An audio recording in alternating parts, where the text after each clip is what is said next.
transformation can slowly but surely threaten to become a cliche hashtag to many, especially when you're an expert and you've talked about something over and over again. It becomes a normal thing to speak about without truly reflecting what it means, right? So digital transformation, yes, it sounds great. We engage in conversations, but perhaps we are not yet at the point of the mindset transformation that we need to foster the institutional transformation that will move digital transformation from potential to reality. Maybe we are, maybe we're not. The data will tell us. But at today's Mwananchi Thought Leadership Forum, I challenge you to put all you know to the test. I challenge you to introspect and think candidly about what digital transformation could mean, not just for ourselves in this room, with these beautiful phones we hold, not just for our families, but for those we do not know.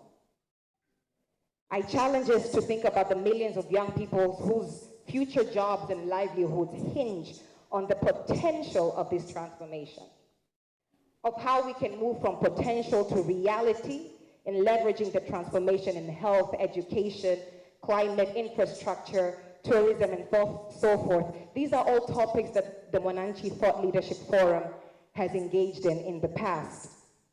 What it could mean for the adolescent girls, young women, and women at large. Today, I challenge us to think about the fastest path from the potential of digital transformation to the reality of the digital transformation across the entire country. Challenges ni nyingi, mambo ni mengi, na tutayazungumzia yote leo. But long story short, reflect. In this transformation, are you the enabler? So you ask yourself, am I the enabler? Am I the bottleneck? Am I the catalyst? Am I the cheerleader?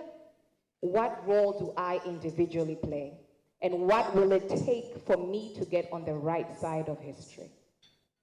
For our people, for our nation. May we not just have it as a conversation that happens at this beautiful Serena Hotel where we take beautiful photos and post things online, but may we truly be a point where we shift the needle forward, right? So once again, welcome to the 11th Mwananchi Thought Leadership Forum. A hand of applause to yourself, tafadhali. This is a space where we challenge our internal thought processes as we venture into candid and brave conversations. This is a space where we trigger the mental model shifts that we allow ourselves to unlearn and to learn, and where we collectively design the future that we know our country is more than capable of having. So as we begin, I'd like to remind you, for everything that stands out to you today, for anything that you're triggered, to also share with everyone who is not here. When you're sharing across all social media pages, remember to tag hashtag Mwananchi Forums, hashtag TZ Digital Transformation, hashtag Mapinduzi ya Kidijitali. We are also live on Mwananchi Digital. For anybody who is not here and you feel that they should take part in the conversation, please do let them know to find us on YouTube on Mwananchi Digital. Karibuni san. Now to start us off our conversation today, I'd like to ask you to give a round of applause to none other than the Mwananchi Communications Limited Board Chairman, Mr. Leonard Mususa, to give us his opening remarks. Karibu sana, Mr. Mususa. Makofi kwa.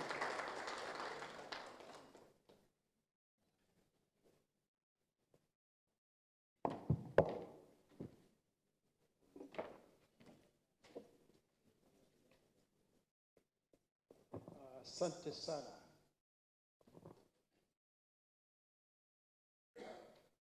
Honorable Nape Nauye, Minister of Information, Communication, and Information Communication Technology, our panelists,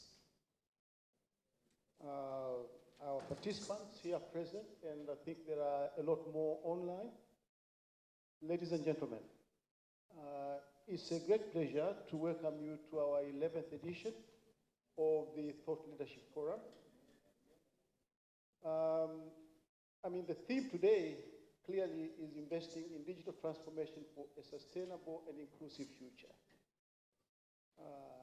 I think it's nice to have the word inclusive. Inclusive means the entire population. Now, it's a great honor that we have with us today the Minister responsible for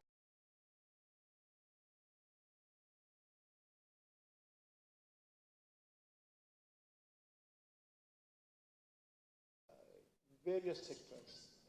And I think all of them will have an aspect of digital transformation as a critical factor for their success in these days. In fact, it really takes priority of a lot of other things now. And I think those who are on the leading curve, those who have implemented digital transformation successfully, have seen the financial rewards. Countries that are ahead on digital transformation can see the benefits in their economic development. Now, a recent study by the World Bank has shown that accelerating the use of digital technologies is key to creating productive economy and boosting economic growth in Africa. Unfortunately, among all regions in the world, Sub-Saharan Africa displays the largest gap between availability of digital infrastructure and the people's actual usage. So you can have the infrastructure, but people are not using the infrastructure.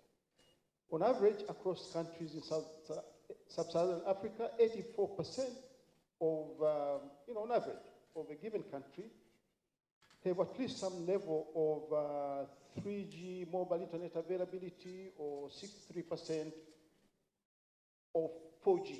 So 84, 3G, and 63% 4G. So they have the ability to access, but only 22% were using mobile internet services at the end of 2021. So there is the possibility. I can go with my smartphone to my village, but the connectivity is a huge challenge. So that, I have sometimes to go to my neighbor or to my relative to be able to actually access internet in a sensible way. So this is a problem. These statistics are actually from the Global System for Mobile Communication Association, and hopefully our colleagues here from Vodacom and all these things will verify this.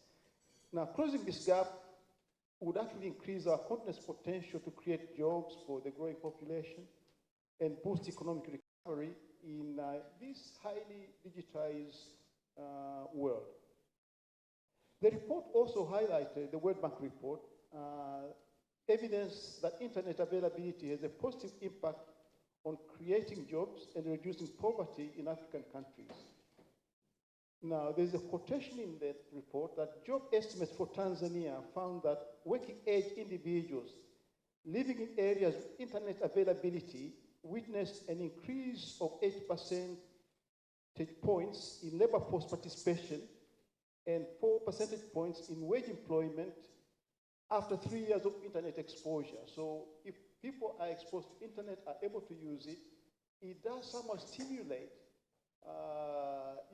the labor force engagement and even formal wage earning employment. Moreover, the proportion of households falling below the national basic need poverty line dropped by 7%. So there is clearly some benefit that can be seen by investing in digital transformation.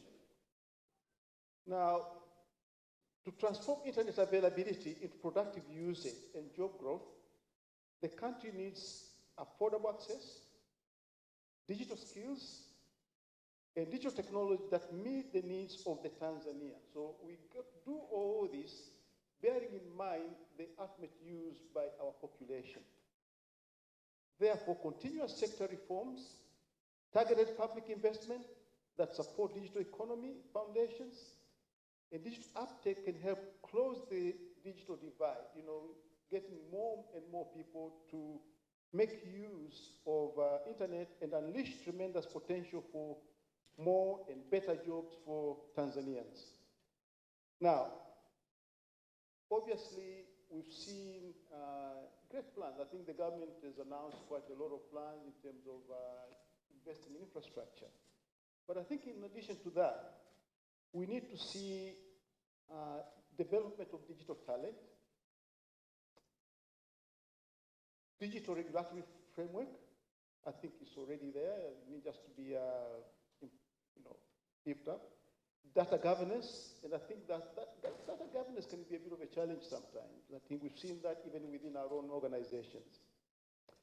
We also need policies that foster innovation and support digital startup entrepreneurs to ensure that more Tanzanians use the internet for jobs and learning. Now, when digital technologies better meet the needs of the people, that is when they are focused on the needs of the people, household, firms, I think you see demand for their use will also increase, making internet expansion more commercially viable and supporting a virtuous cycle of technology-led transformation. Now, all areas of the economy can actually benefit from digital transformation. And I think in past leadership thought-leadership forums, we've demonstrated that. In agriculture, whether it's as managing the farm, knowing where you need to apply, maybe fertilizer, where the status of your farm and things like that. Technical support. I've seen it with one of the organizations. I sit on the board of Tanzania Breweries, and we're trying to get our contract farmers to use technology, to apply technology in how they manage their farm, technical information, helping them through that, share knowledge, access to market. And also, I think they then become, they can be supported because now they're more organized, what they sell is known, and the financial information that can be used to even borrow. Financial services, I think we used mobile money and all that. Nowadays, you don't have to go to the bank, you can sit, I think villagers are enjoying financial services without actually realizing that things have really changed, or maybe they do actually, because now they can receive money, they're able to send money, some able to borrow. So education, I think probably there is where there is the biggest potential for a country like ours, because we've seen just building classrooms without teachers, books are a challenge, but all that can actually be addressed through availability of good digital platforms. In the firm I worked with quite a long time ago, we stopped using physical material. So we didn't have, like, reference was on, was on digital platform. So if you wanted to refer to something technical, whether it's FRS, whether it's that, you no longer have to go to a book. It was all available online. And I think we need to get there. I don't see any reason. I mean, if you go to the University of Dar es Salaam, they have sort of digital libraries, books are available online, et cetera, and I think that can also be applied to primary schools, secondary schools.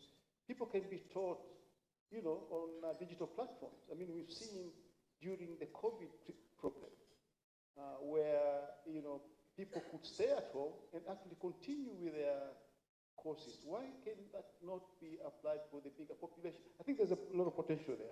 Medical, I think a small example is telemedicine, and I'm sure it's coming up now. Access to doctors is a huge challenge here, but imagine, if you had a doctor you could access online, even talk to them, yeah? I think that's a big plus. Trading. I imagine the day that Machinga apply more digital technology, etc. So maybe stop running around more, maybe running around less, and we can engage with the traders through digital means.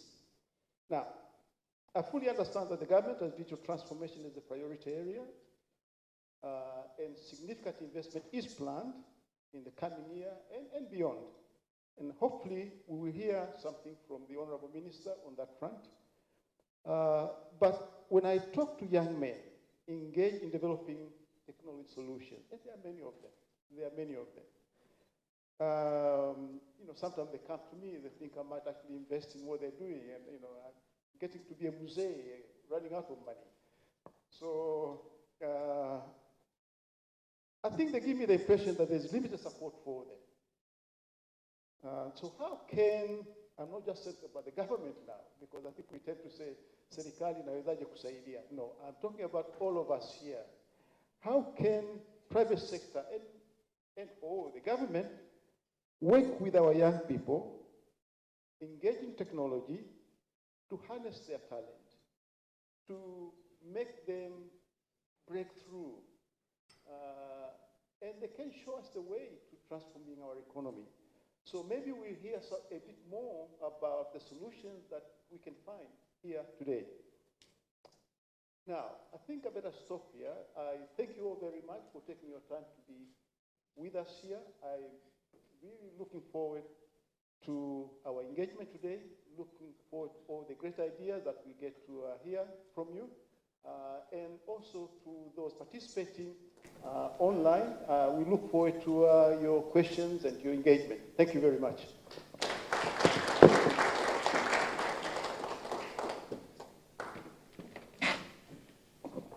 Asante sana. I'm going to ask everybody who's responsible for Edson, for the chairs. But a few things that stood out there, and I think we all know that, the potential of the digital transformation to trigger shifts and change across a plethora of sectors. And it's one of those things for us to think about more candidly and more so pragmatically about, how. Kuna vitu vingine tunavisemaga, there's some things that we do say quite often, and they might become now a norm. And quite generic as we speak of them, but how?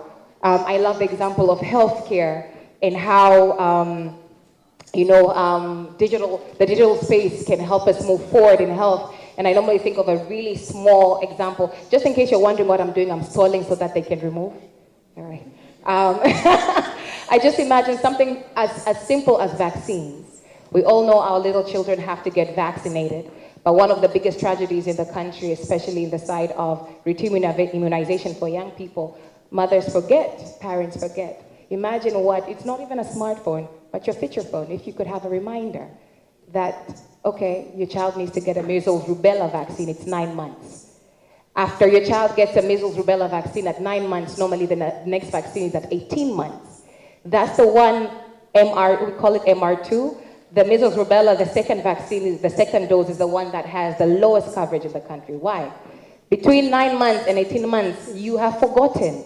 For every parent in here, you have completely forgotten. Life takes over, right? And I'm addressing the mothers, but considering it's Father's Week, I can imagine that you also remember, right? So, but imagine what a reminder could do. So the potential, when you're talking about digital, it's not just apps and the swipes, but the incredible potential that it has to transform life is unprecedented. And with that, I'm going to invite to the stage none other than the Director for Public Policy at GSMA for Sub-Saharan Africa. A hand of applause to Caroline Bugua, she's our expert and guest speaker for today. Caroline, karibu sana. I do apologize. That's not how we invite people in Tanzania. I'm going to give them a second chance to invite you. Makofi kwa Caroline. That is how we do it. Okay. Thank you very much. And I feel right at home. And I'm going to start by apologizing for my Swahili. I am your sister from just across the border. So I will ask that you pardon my very good Swahili. And Mr. Chairman, I almost want to say that you had a copy of my presentation with you, because I feel like you've covered everything that I was going to cover, but nonetheless, it gives you an opportunity to, provide more emphasis. As has been mentioned, my name is Caroline Bugwa. I am Director of Public Policy at the GSMA. GSMA is an association of mobile operators. Our main objective is to review digital transformation in the region, drive policy and regulatory reforms, to ensure that we are actually able to achieve the Africa we want. And this is outlined in the Agenda 2063 by the Africa Union. So I'm looking forward to a very engaging audience, both the audience in person and online. I understand we have some audience online. And looking forward to exchange knowledge and to also, make sure that we are growing and developing and together. So I would like to start off my discussion with my first slide, which will be the next one. And here I thought it would be important for us to understand, I don't know if you can see, good, you can see that well. I thought it would be important for us to understand how we are doing as Tanzania on matters connectivity. So Tanzania has a great ambition, and this is set out in the Vision 2025, of achieving broadband penetration of 80% by 2025, which is great. Because if you look at the COVID days, countries that had very resilient ICT infrastructure performed better or were able to weather that storm much better compared to other countries in the region. We have countries in sub-Saharan Africa where schools were closed for a whole 2 years. You can imagine what that will do to the level of education in that particular country, and we know the value of education. So if you look at this particular graph that I am putting out here, we are looking at 3 important elements. We are looking at the usage gap, number of connected, and coverage gap. I will explain. So the number of connected are consumers, the unique consumers that are actually using mobile broadband services in Tanzania. And here when I say unique, it means that if you have more than one SIM card, we count you as one user. So what you're seeing in black there is the number of connected customers, and this is in different countries. I thought it would be good for us to compare ourselves and see how we are doing in Tanzania and look at how we are doing in other markets in the region. Because what you're seeing is the number of connected, and this represents Tanzania. And then the red line, or rather the red graph, is what we call the usage gap. So the usage gap is the number of consumers that are actually connected or live within a broadband network. So they have coverage of 3G or 4G, but are not using the service for one reason or another.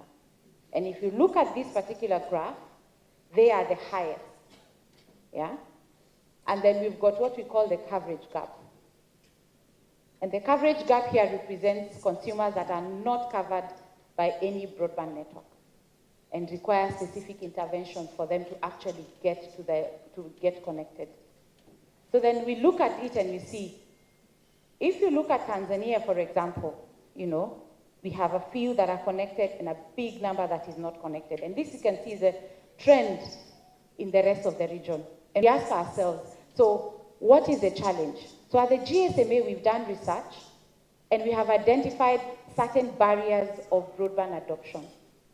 And some of these barriers, or these main barriers, are affordability of service and devices, digital literacy, availability of relevant content in the right language, security and trust, how safe do consumers feel online, and of course also supporting infrastructure. So things like digital ID or national ID for the countries that require an ID to be able to get service, and also things like access to power to be able to charge your device. But we did a further survey in 2021 that identified affordability as the main challenge in sub-Saharan Africa. So then we ask ourselves, what do we need to be doing? Then the main thing that we need to be addressing for consumers to actually be able to go online, for us to be able to achieve the 80% broadband penetration by 2025 is affordability, nothing else. The others are important. But if we can crack affordability, then we are able to move progressively towards addressing adoption of services by consumers. If you look at Tanzania, we have a coverage gap of 17%, and if I had the slides for before 2021, the coverage gap was much higher, and you have seen a steady reduction of the coverage gap, meaning investment is going into ensuring that we are getting the necessary infrastructure in place for consumers to access broadband services. But the usage gap, on the other hand, is not keeping up. Customers are not going online to be able to take advantage of solutions that Mr. Chairman has talked about here. Health, yeah, as one of them that is very critical. Agriculture, education, etc. The service is there, but they're not using it. Meaning we are not transforming the lives of our people as we should. An entire 63% of customers are not using this service. Honorable Minister, that should be the main thing that we focus on, the 63%. How do we get them to go online? How do we get them to use the service? And you said affordability is the way to go. So if you go to the next slide, and bear in mind that we are addressing the issue of affordability. If you look at my next slide, and here we are looking at, when you look at the mobile sector, because as a GSMA, again, we've done research and we've been able to identify that consumers in sub-Saharan Africa go online through mobile. And when I talk about majority of consumers, I'm not talking about you and I here that have Wi-Fi access right now in this hotel. I'm talking about the consumers that may not necessarily have Wi-Fi access, and they are the majority. And even then, you as a consumer that has Wi-Fi access here in this hotel, it doesn't form the majority of your time. The majority of our customers go online through their mobile. That is why it's important for us to look at this enabler, mobile connectivity. So if you look at mobile sector tax contribution in Tanzania is about 47%. And we've done an analysis in the region, and this is now looking at all taxation in the sector. VAT, excise, different regulatory fees that mobile operators would pay. And you compare that with the regional average in sub-Saharan Africa of 22%. That means taxation in Tanzania is almost double what we see in the rest of sub-Saharan Africa. I like that you're smiling. It means that we're finding a solution as we go ahead. It means that the level of taxation in Tanzania is almost double the rest of sub-Saharan Africa. What does that mean? It means that the service in Tanzania will be almost double unaffordable compared to the rest of the region. So I'd like us to think through what the impact of that would be. There's a big buzz around what you're hearing as the Africa Continental Free Trade Agreement that is going around. Great initiative. And we are really hoping it's going to open up opportunities for business, job creation, because we know, again, in Africa, we have the highest unemployment level. So we need to think outside the box if we are looking to provide jobs for our people. And this is a great opportunity. But when you look at the level of unaffordability, if I may call it like that, of mobile services, which is what we will go online to be able to do this digital trade, it means that a trader in Tanzania will be disproportionately disadvantaged compared to a trader in another region, in another country, because their costs are higher. And remember, when we go online, competition ceases to be border. There is no online for Tanzania and online for Rwanda and online for Uganda. We are all in one big space. You enter and the best person wins. So the more flexible, the more, the more services are affordable, it means that we stand a better chance of competing in that space. If we can go to the next slide. And here we are looking at how is Tanzania doing in terms of financial inclusion. And this is financial account ownership across sub-Saharan Africa. And here we are looking at mobile financial ownership. Why? Because if you look at the FinScope report of 2017, mobile money accounts account to 60% in terms of financial inclusion. And the banking is 13%. Again, we go back to the narrative that I was talking about. Our customers go online through mobile. This means that mobile financial services is also what is driving financial inclusion in the region. That is what our customers are telling us. That is what the numbers are telling us. So if you look at Tanzania, which we're doing very well at 52%, yeah? But there's an opportunity to catch up with countries like Kenya, Uganda, and South Africa. We granted that we are doing well. We are already ahead of countries like Zambia and Mozambique, which are our neighbors. But there's always an opportunity to grow. There's always an opportunity to improve. And because we have appreciated that mobile is the tool that we need to be investing in, we need to take targeted decisions focused around making the environment a bit more enabling. Yeah? So if you go to the next slide, here I'd like us to review the mobile money levy and the impact it has had. And this is something that we have been analyzing or following up on since the inception, since the introduction of this levy in July 2021. So upon the introduction of the levy, if you look at this particular slide, we are talking about the changes in the levy as a percentage of the transaction. Yeah? So, and this particular slide that you're looking at here is on the upper part of this particular band. So down here, you're looking at the different bands, and that's actually how the different amounts of levy, because if you realize, the levy amount is different for different bands. So the upper part of the levy, the upper transaction, so the upper threshold of these particular bands, yeah, the levy went up to 5% of transaction value, but we have since seen a reduction of the same because of the continued reduction of the levy, yeah, that now is, accounts to about 100% of the transaction. So when you look at this, there was a drastic increase in terms of the cost of this particular band, and then it has significantly come down because of the levy reduction. And now, in the next slides, we are going to see how are consumers reacting to this.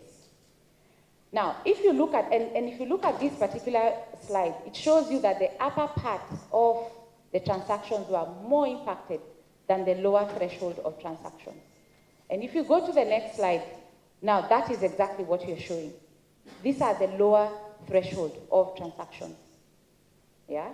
And for these ones, again, we saw that, the levy went up generally about 5% and has significantly been coming down.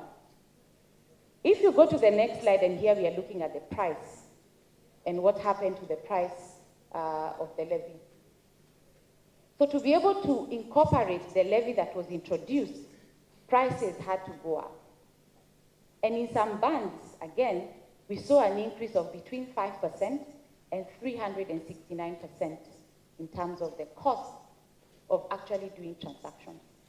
And please, as I will repeat, bear in mind what we said, that affordability is a key driver to digital and financial inclusion.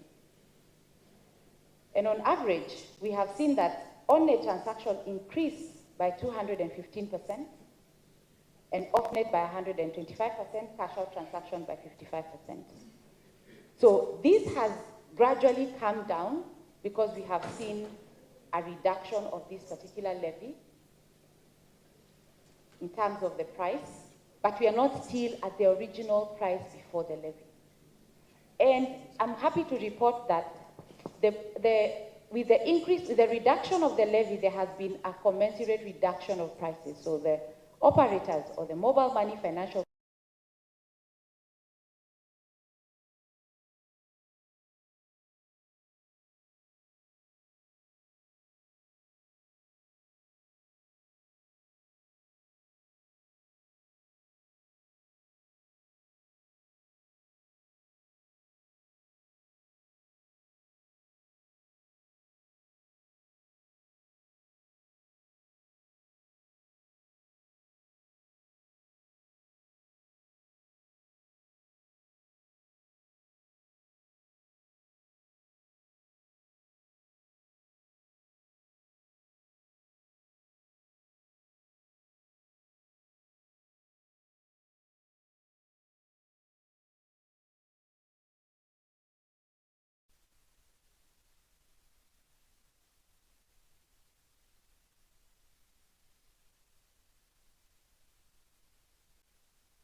we can be able to create.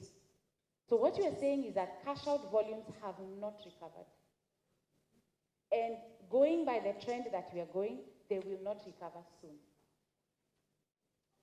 We need to find ways of encouraging consumers to go back to mobile financial services, put their money in their wallet, and be able to trust that if I put my money in my wallet, I get same value of my money as if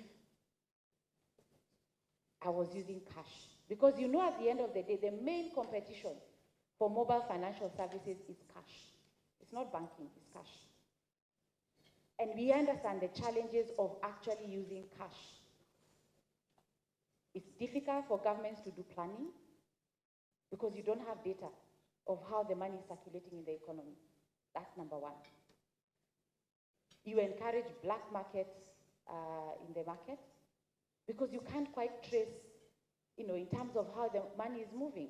So we know the benefit of financial services because there's a lot of information, and information is power. If you can go to the next slide, please. So here again, we are looking at number of P2P transactions by volume. Yeah, by volume. So the lower threshold, the lower bands of the transactions have almost recovered, and they are the ones that are currently driving growth of mobile financial services, which is the line that you're seeing in red here. But the higher bands of transactions and the middle bands have not recovered. These are ordinarily customers that would have other options, like maybe a bank account as an example. So these customers have opted to just migrate to different options.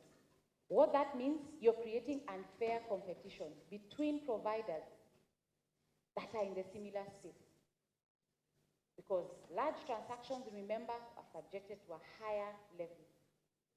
So customers have decided to move to other options. It's not a bad thing. But in terms of an enabling environment, in terms of providing a competitive level playing field, and encouraging competition, because we all appreciate the value of competition because it drives innovation, and at the end of the day, the value is to the consumer. So what you're seeing in the line that is blue here, I hope my colors are clear, blue and green. This is the middle threshold, and these are the higher transaction thresholds. So it's important for us to look at, so how do we improve on this?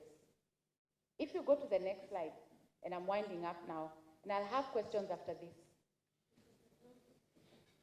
Value of transaction again.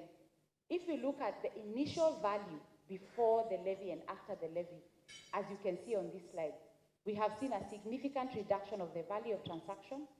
And again, cash out transactions have been greatly impacted. As we can see, it has the highest reduction, 94%. So we are seeing lower and lower values of cash out reduction so that people avoid paying a higher tax. Next slide, please. This is something that I'd like us to take a minute to just think about. The revenues of the mobile money services have gone down by 22%. From the level of 2021 to now, this is our estimate. Now, what it means when the revenues are coming down, this has a significant impact on investment. Because you see, mobile financial services, similar to any other business, would have to go somewhere to get funding to invest, either through an IPO, like I know some of them are already listed, so it's yourself as Tanzanians, or to a bank, etc. But when you go with such numbers, it becomes very difficult to get credit, or you get very expensive.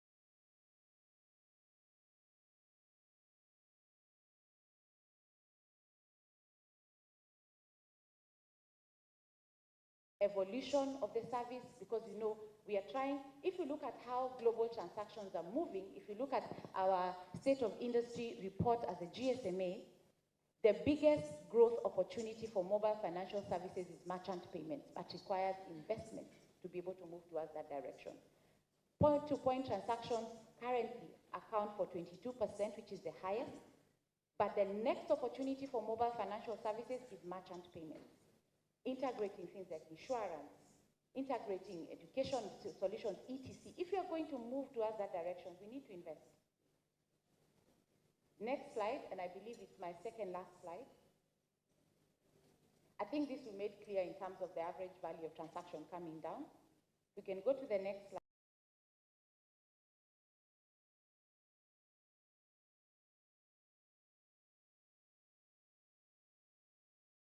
On this particular levy is only 1%. We estimate that at the GSMA. So then we are saying we need to look at these two and see, is 1% worth the impact that we are seeing in how this levy has, impacted the sector? Food for thought. Next slide, please.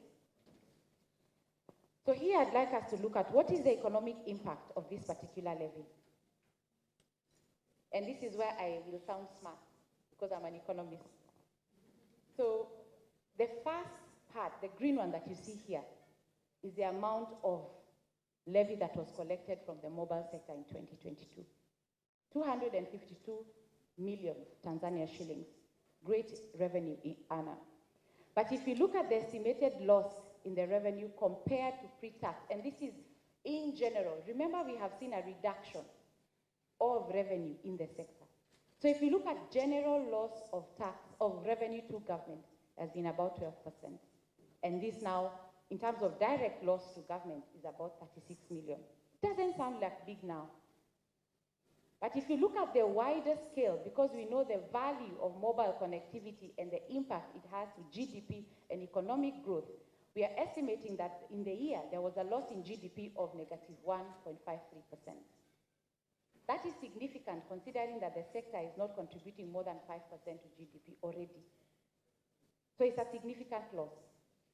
And what that means in terms of indirect loss to government, and this indirect we mean with a shrinking sector, it means we are losing jobs, we are losing opportunities. So that indirect loss is about 493 million Tanzania shillings.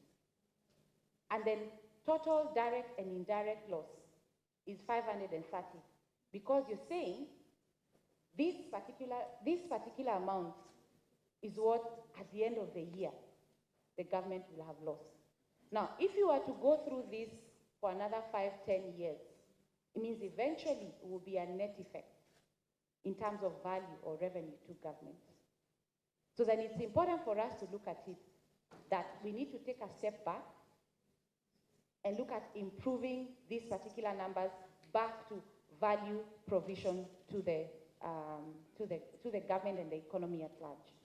If you go to the next slide, where we are talking about, it's important for us to look at what is the impact to the consumer. So reversal of digital and financial inclusion, and this is as per targets that have been set out by TCRA. If you look at the reports that have been put out, which we need to have financial inclusion of more than 33 million people at the end of the day. And if you look at affordability, this has been clearly spelled out in the Tanzania National Financial Inclusion Framework. And the framework identifies affordability as a main barrier of financial inclusion, which we need to be addressing. Social economic impact, we know the life-changing value or life-changing opportunity for mobile financial services. And lastly, the risk of cash. So I think for us, and if you can go to my last slide, what you're saying, it's important to, what you're saying lastly, and this I will leave, we can just go through this particular slide, because it talks about, it gives a bit more elaboration to my previous slide. If you go to the last slide, it is important that we review, yes, this one. So, as a GSMA, and this is in line with international best practice of taxation, we say that taxation should be broad, should not discourage investment, should not be targeted to specific consumers, because if you look at how this particular levy has impacted the ecosystem, some consumers have been impacted disproportionately compared to others. Yeah? And of course, as I've said, tax should be equitable and should be simple, certain, predictable, and easy to implement, because as it is right now, sometimes it's difficult to understand. So which levy applies to which band when you're doing what transaction? And ladies and gentlemen, Honorable Minister, I'd like to stop there And thank you very much for your time. I'm available to take any questions that you may have, this now or even later. Thank you.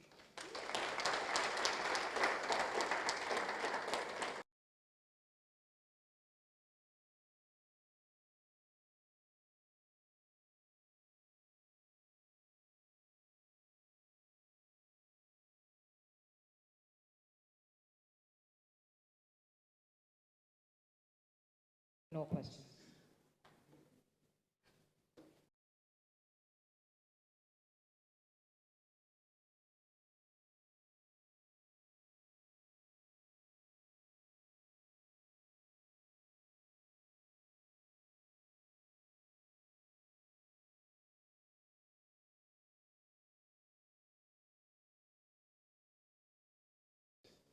Did you cover only mobile industry and look at the innovation which are happening in banking industry? Because from the statistics that were given, it looks like the study scope was only in mobile. And in Tanzania, banks also, they've done some innovations where their customers who have moved to banking industry. Thank you. I will just take one more. So I'm assuming there are no questions from that side. So we will lend the question out to a gentleman on this side.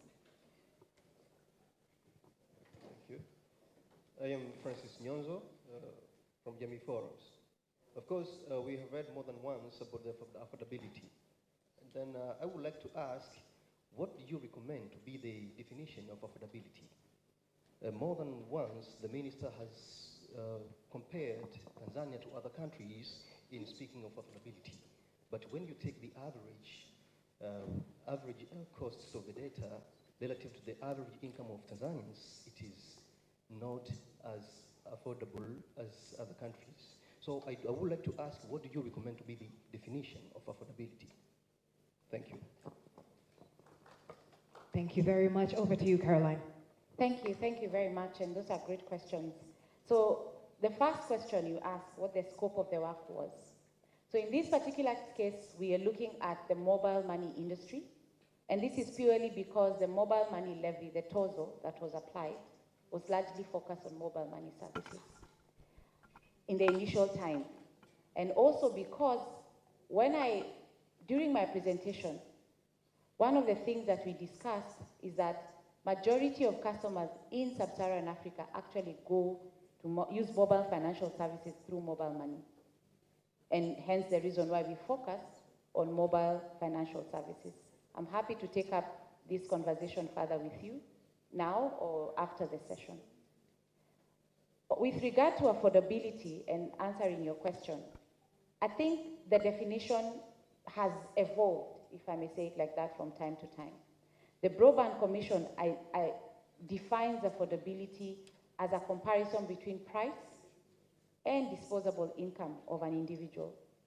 So it's not about the amount, because different countries will have different amounts. It may seem to be low in Tanzania or in another market, but what money do consumers have in their pocket? And how is their wallet split between other needs for them to be able to prioritize certain services? That is how we look at affordability of service. So it has to be in relation to disposable income to the consumer. Thank you. Thank you very much. Another hand of applause to Caroline. We're going to move on swiftly to the panel. So for all those who are still reflecting and thinking up questions to ask. Oh, we have a question from the minister. How dare I?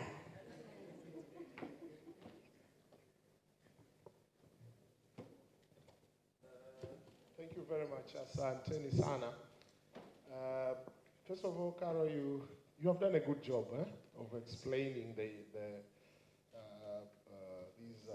statistics. I'm not sure with all the statistics, unfortunately. For example, for what I know, instead of 47, I think it is 41 but of course, it's subject to where you collect the data. I have two issues. One, it was argued that, and this is not in Tanzania only, for most African countries, we tax the telecom sector more than what the sector contributes to the GDP. I thought you could also say how do you look from that argument? This is one. Two, we had an interesting discussion, and because my friend Philip is here, and it has been proposed to the Parliament during the budget session, we were thinking, because 21% of the cash is in the mobile wallet, but 79% is with hard cash, yeah? And we were discussing how we can take that 79% back to the wallets, and we discussed of removing the levy, but we were thinking of increasing the levy to the withdrawal. Now you have mentioned the withdrawal as also one of the challenges. We thought if we could remove the levy from the wallet, we could encourage cashless, and as a result, we take that levy back to the withdrawal. And you have also mentioned, and also the telecom were saying that's not the way to go. Because we are in that discussion and is soon going to be decided, I was thinking if you can also say something on that. Thank you. Thank you very much, Honorable Minister. And the first question that you've asked around taxation compared to GDP, I have a slide on that. I'm happy to share with you after that, but it's very correct. If you look at the contribution of tax of the sector vis-a-vis their contribution to GDP, it's much higher. It means that they are punching above their weight. It means that at some point it will not be sustainable because you're giving more than what you can afford. So it's something that needs to be looked at. And here we are talking about general fees. These are regulatory fees, USF fund fees, for instance, general taxation, corporation tax, VAT, excess. I mean, there are a number of taxes. So if you look at the impact of that vis-a-vis GDP contribution, it's higher. Means there needs to be a relook at things like spectrum pricing in the country, taxation, VAT, excess duty, etc. Excess duty in Tanzania is one of the highest. It's the second highest. Kenya made a change last year and our excess duty moved to 20%. But the government has since seen the value of relooking that, and we have a proposal in Parliament that was recently approved that has brought back the excise duty to 15%. Yes, for these are this is for financial telecom services, so voice and data services in Kenya. We have seen a reduction, and the reason why this is important is because it's 17% in Tanzania. Yes, and this is because if you look at a lot of governments right now, in terms of looking at economic recovery from post-COVID-19, looking at the issues that we are seeing in the global space, the war in Ukraine, Russia, etc., the issue around debt and debt becoming more and more unaffordable because of high interest, countries are turning to technology to be able to support this economic recovery. And for us to be able to do that and use technology as your bedrock, it needs to be addressed in terms of making it sustainable to invest in. That is on the first question. On the second question, where you talk about the cash out transactions. So what I will encourage you to do, and I will send you this information after this, is to look at the Uganda example. Because Uganda also had introduced a mobile money levy, and on all fronts, deposits, transfer, and withdrawal. And they went through the same iteration. They removed the levy on all the other legs and maintained on the cash out. But it still didn't recover. 3 years later, it still hasn't recovered. And this is purely because as a consumer, and remember some of these consumers, you know, when you put in your money, as I said, and when you have it in, when you have it in cash, it's worth 100 shillings. But when it's in your mobile wallet, it's worth 80 shillings. The consumer doesn't see the motivation to actually put it in the mobile money wallet. The way to actually go and make mobile money, the way to move this 70% that you're talking about is what I was saying, invest in merchant payments. Bring more and more mobile financial services, more and more services into the mobile financial service. So investment opportunity, insurance, education, looking at sectors like transport. How do you bring those sectors into mobile financial services to leverage mobile financial services as their payment channels? Looking at these different sectors and how they can actually get into that space would be the way to go, as opposed to actually imposing a levy on cash out, because the consumer doesn't see it as a deterrent. I mean, in terms of, doesn't see it as an encouragement to stay online. They see it as a deterrent because the value of their money goes down.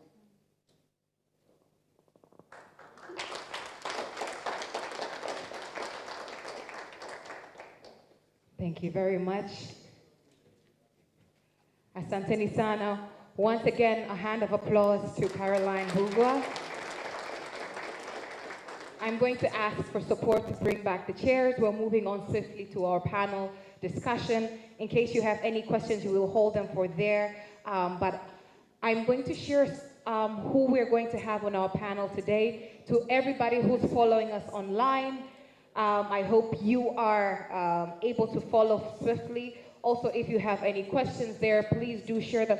I'm not sure which camera I'm looking at as I address here. All right, everybody following us online, please do make sure that you also put in your questions. We're going to make sure that they're addressed. So if you do have any questions, please write them down. We're going to get them from the platforms, and we're going to make sure that they're also addressed.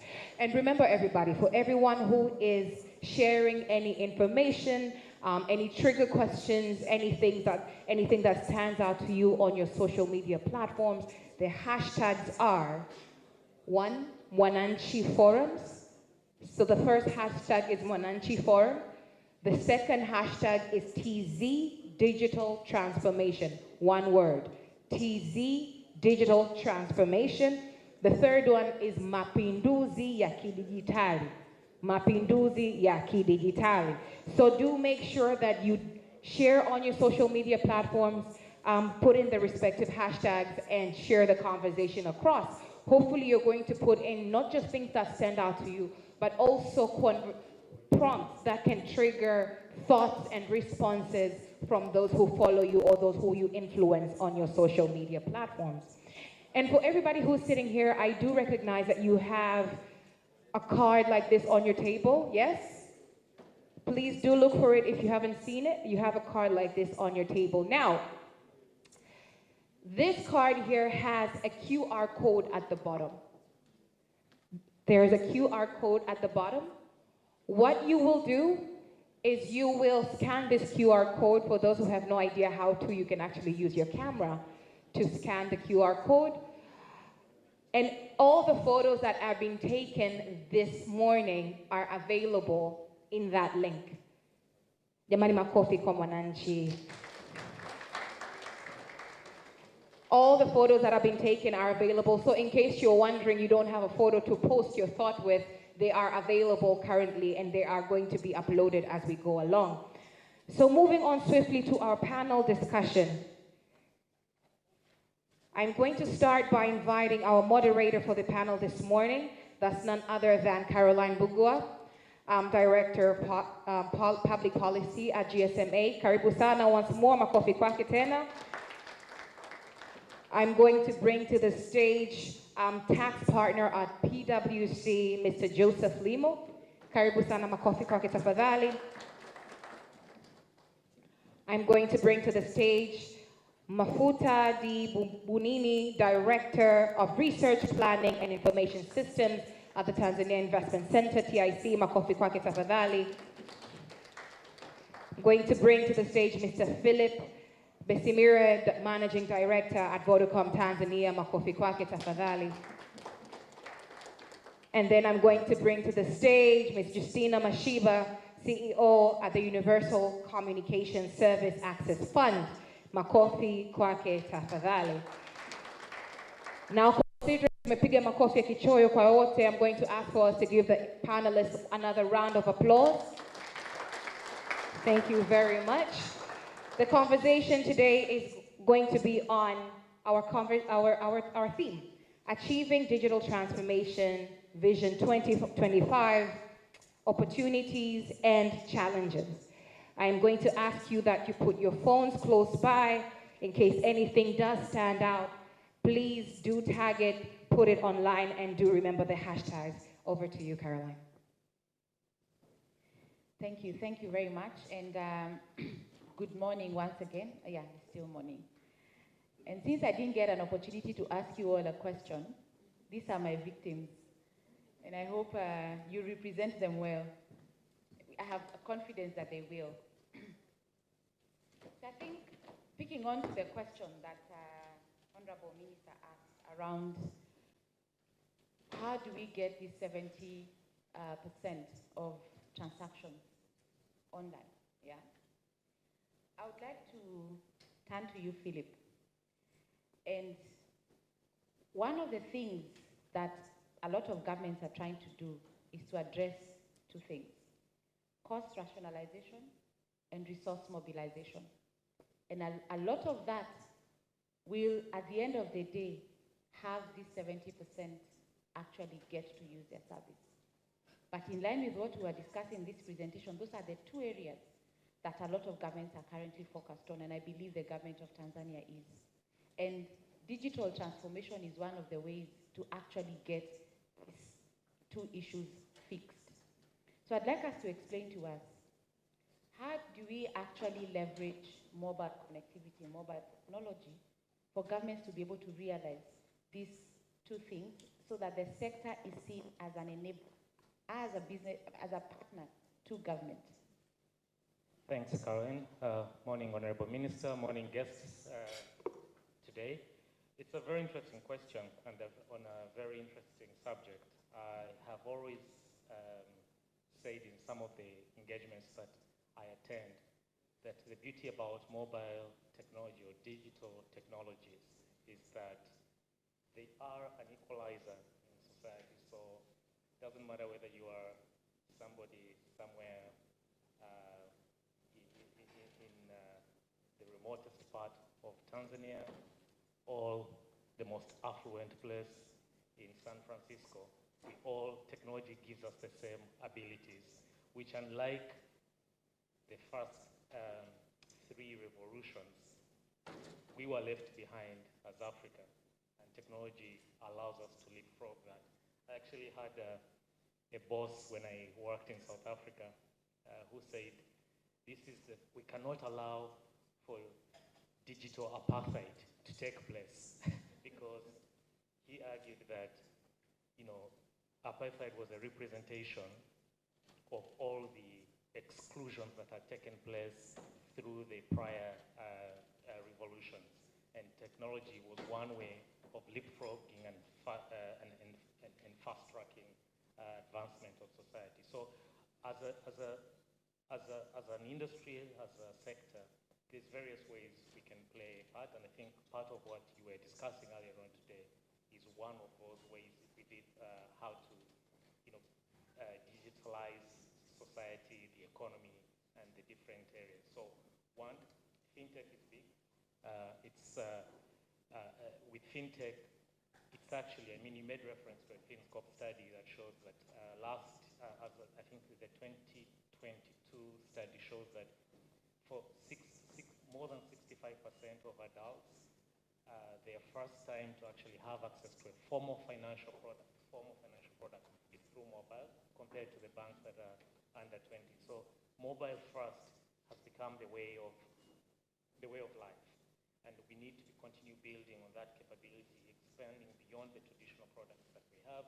You made I think, a good case, for example, of other areas that people, the ways of life of people. So we need to solve everyday problems. People that are jumping onto borders, bajaj, daladalas, the mamantilia, that's where cash happens every day. And we need to solve those problems. Okay. The other area, big sector, because this is a very young population in Tanzania, education.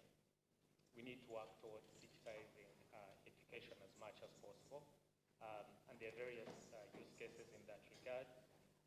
Besides the content being digitalized, it's also about who are the other players in the ecosystem. Now, we can't do this alone as, let me say, the big players, the big players in this sector. The problems and opportunities are too big to be solved by just one entity. You need other people to play a part. So there's lots of developers, lots of startups, and young people that are finding solutions. So collaboration and partnership with government, with the private sector, with startups, and with other not-for-profit organizations is going to be important. Health was an example. I think the chairman did make reference to, for example, telemedicine. There are cases where we've seen doctors in India performing surgery using advanced technology, but being able to do it remotely from one part of the world, but conducting a surgery in another part of the world. That will require, those are other use cases. The list goes on, but I think what's also important is also government solutions and government services to also be digitalized. Today, there are a number of services that you can procure from government, but most times what you find is that the journey is not complete. So for example, if you're applying for your passport, you will do one portion of it online, then you have to break that journey, go pay, then start again and continue, or not necessarily start again, continue with that journey. We need to be able to digitalize the entire journey, that actually all the way from application, payment, collection, delivery, those are the real use cases, and that's what will bring everybody online because we're solving day-to-day problems. Thank you very much, Philip. Thank you for that. And if I can hear you, what you're saying is digitalization of the entire ecosystem, because that is where, Honorable Minister, the growth, and that is how we get this 70% online. But for us to actually be able to digitalize, we require investment. And I'd like to turn to Mr. Mafuta to just understand what are some of these strategies that you think can be employed to be able to encourage this investment? Because as Philip has said here, there are use cases already available, but where do we get the money?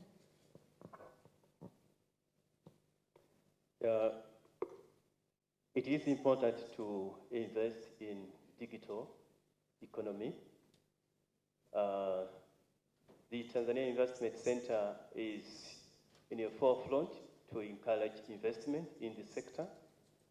And this is done by promotion of investment opportunities in the ICT, but also provision of facilitation services.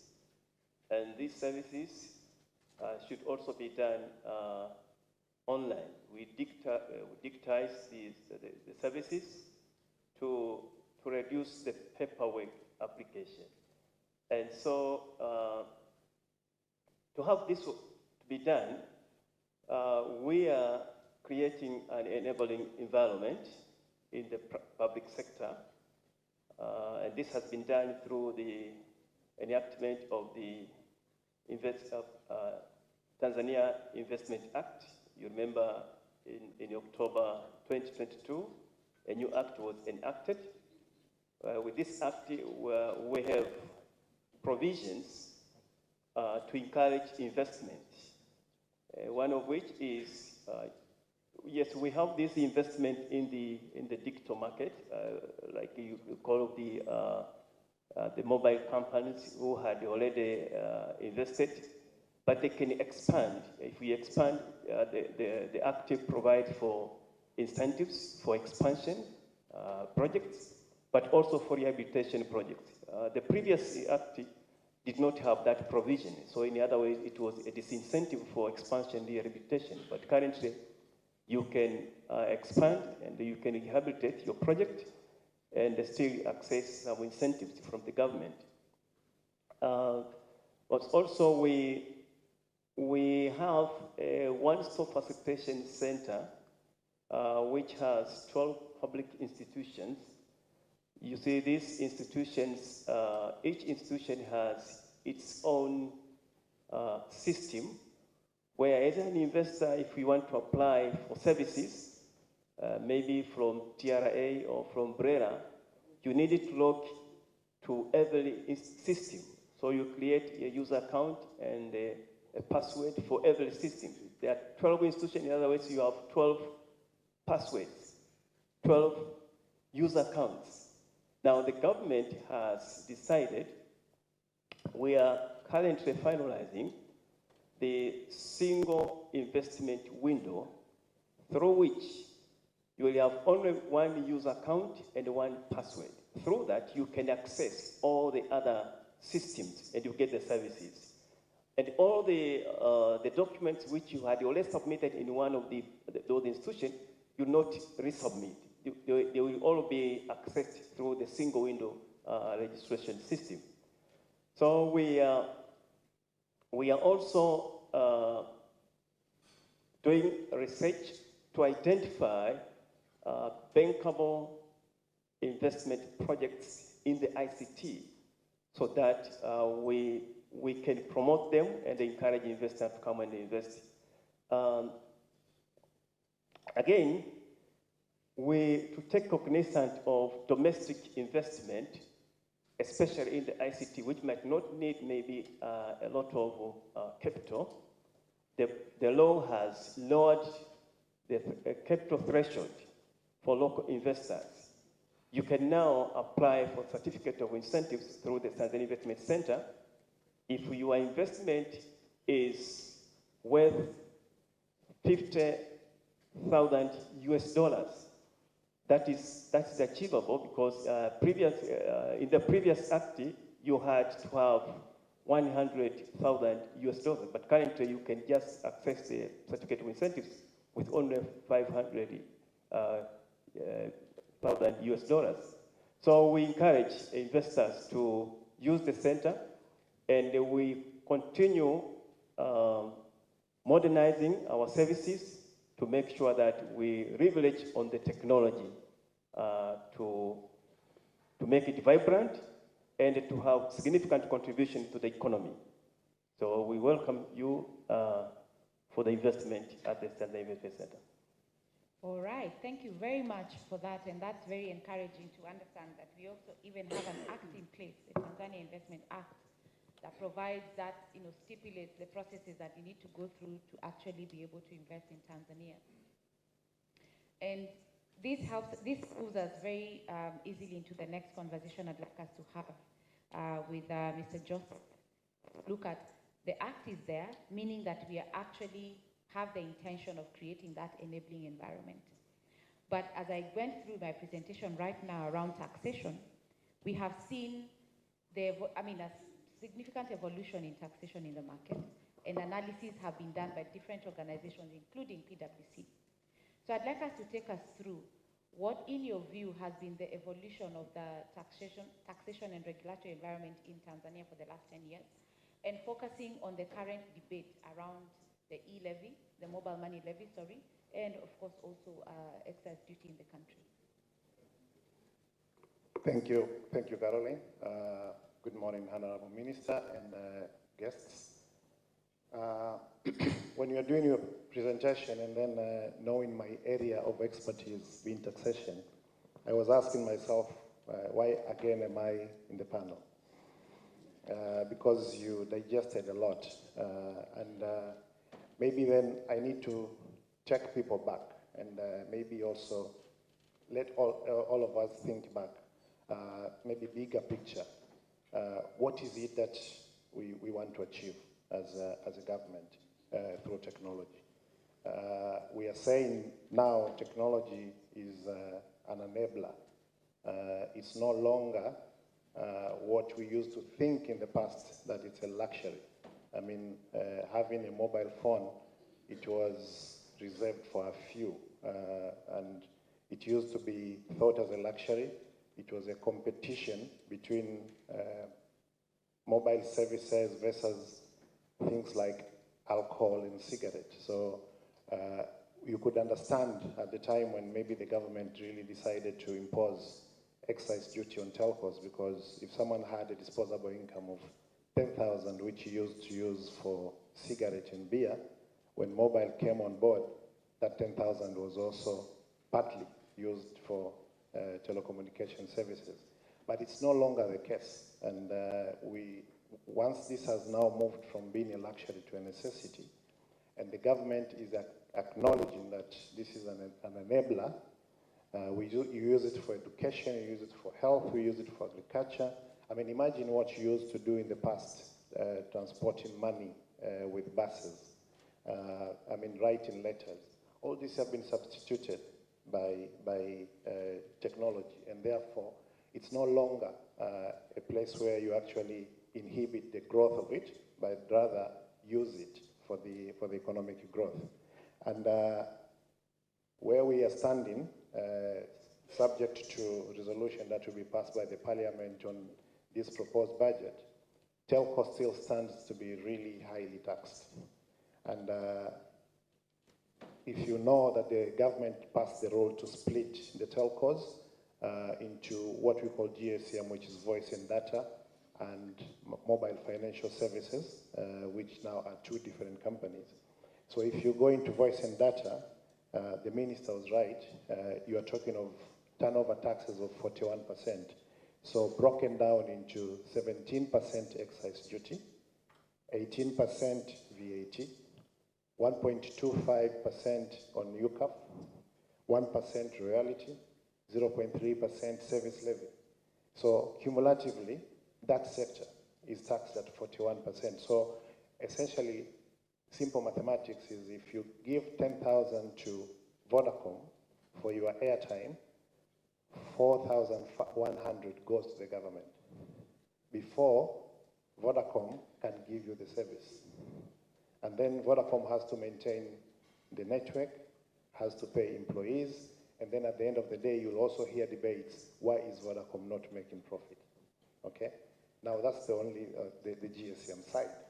Now, you go into the MFS side, mobile financial service, that was really the area where telcos now were saying, okay, we have a breathing space here, because taxes there were only 10% excise duty and 18% VAT. And then, voila, Tozo was slammed on it, okay? So it became really hard. And in the first year when Tozo was slammed on the mobile financial service, there was a 40% decline. But then, what am I saying? What I'm saying is the government actually has taken the cry now on the MFS side. Tozo was reduced last year by 50%. And you could see the changes that actually has happened. Maybe I'll get an opportunity to talk about them. And this year, there's a proposal to actually remove it in the ecosystem and just keep it on the cash out. That side, I'll say we have started to progress. But on the GSM side, and specifically now, data is the thing that everybody uses. And you still remain with the 41% untouched.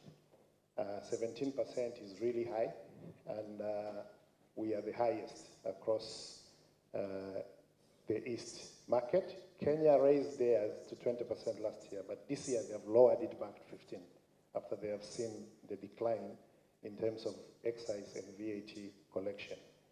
And how did we reach at 17? I remember back in 2013, there was an introduction of SIM tax, which mobile companies said it cannot operate. So they had an engagement with the then finance minister, and the finance minister said, it's already in my budget, so can I increase excise duty to 17% just to cover the budget, and then come July, I'll remove it. So An agreement was reached. The amount was taken to 17%, and it's now 10 years down the line where it has not been amended. So maybe I stop here in terms of history, but then the impact on the levy, if I give an opportunity, I'll talk. I think, Joseph, because it's important, if you can briefly tell us the impact of the levy, and as you're doing that, also help us understand the relationship between the tax authority and the investors in the country. So how are they viewed? And how do we start to see, as you're saying, this progress that has already started in the mobile money space, how do we see that moving on to the GSM space? But I think that explanation is important. Thank you, Caroline. You'll be surprised on how a small change can actually have such a big impact, because the 50% reduction last year has made the ICT sector to have a growth of 13.3% and contribution to the GDP from 2.8 to 5.2. Now, these are not my figures, they're from the central bank report that was released in February this year. So you look at published financials of the likes of Vodacom. They have just closed the year to March 2023, and you'll see two different halves. One half where they're making a loss of 16%, and another half where they're making recovery by 42%. Just by mere lowering that total by 50%. So the impact is quite significant. It increases the number of transactions. And then the government is not actually on the losing end. You look at the excise and VAT contribution report by TRI up to March 2023, excise and VAT contribution have grown by 22%. Telcos have become the biggest contributors in the excise and VAT, contributing 622 billion shillings up to March. And this is just an effect of changing TOZO to lowering to 50%. Now, I should say government is a very good student, and they sat in class and they understood. And that's why they're proposing to actually remove it, because it will create a further growth. What I'm actually saying is it's not the end. We should not just sit down, clap, celebrate. If the government sees this, then what I'm saying is it's a learning point where we can pick up from there and streamline this further to enable further growth. Thank you. Thank you very much. And I think from what you're saying, and yes, that deserves a hand clap. And I think from what you're saying is our customers are price sensitive. The minute there's an increase in price, they react. The minute there's a reduction, they react. So, as you have said, the government is a good student. We learn every day. And speaking of government and the need for, as much as investment is done by the private sector, we also see investments done by government, because there are objectives that have to be met by government. So I'd like to turn to you, Madam. So the government is trying to make sure that the population in villages are also contributing to the economy of this country. Now, when we are talking of digital economy, there's no way you can digitalize the economy without connecting the unconnected in rural areas. So that is the main objective of this organization, and we are not doing it by ourselves. We are really collaborating and partnering with the service providers, the Vodacom. Here, Philip is here, like all the time he's nagging on me on the 1.5% service levy that the government is trying to impose to operators. But the thing is, the same money that we are collecting, the same service levy that we are collecting, also a good taxpayer. So we are really trying to roll out infrastructure at those areas so that it will be easy for the government to collect the taxes so that we can fund those big projects. We know nowadays a lot of government payment system like the GPG, like everyone has to pay through the mobile platform. We cannot, achieve the objective of collecting more taxes if we don't really connect the unconnected. So our main objective is really to make sure like everyone is connected regardless of its geographical position. Thank you very much for that, Madam Justina, and I agree with you. It's important to ensure that nobody is left behind, because if you look at some of the targets that have been set out by Sustainable Development Goals 2030 to ensure that everybody is connected and nobody is left behind. I think if I can just comment around what you've talked about USF, my thinking around that is that we need to find a way of making it sustainable and find a way of actually addressing the gap that we see. If we look at the usage gap, and I had discussed it later, and we can have this discussion after this, the coverage gap has been coming down significantly, meaning the investment is going into that. You're doing a good job together with the operators and the other investment that is being put in place by other players, even the government. So it means that if the coverage gap is going down, there needs to be a refocus on the usage gap and ensuring that we are actually getting these customers online. And for us to be able to do that, then we need to be looking at then how do we do this refocus. If you look at the contribution of USF, and as you mentioned, the funds go to the operators to be able to invest in these same areas, we need to ensure that these investments are sustainable, So in terms of ensuring that once they are set up, they can actually be sustained in these particular networks for customers to be able to use them. And this is a conversation that we can go to in details a bit later. But thank you very much for that. I think I will come back to you, Philip. And as Philip is preparing for his next question, I just wanted to mention that we have time for questions from the audience. And I think we'll also have some questions from the online audience as well. So please prepare your questions. I will soon be coming to you to ask as many questions that you can.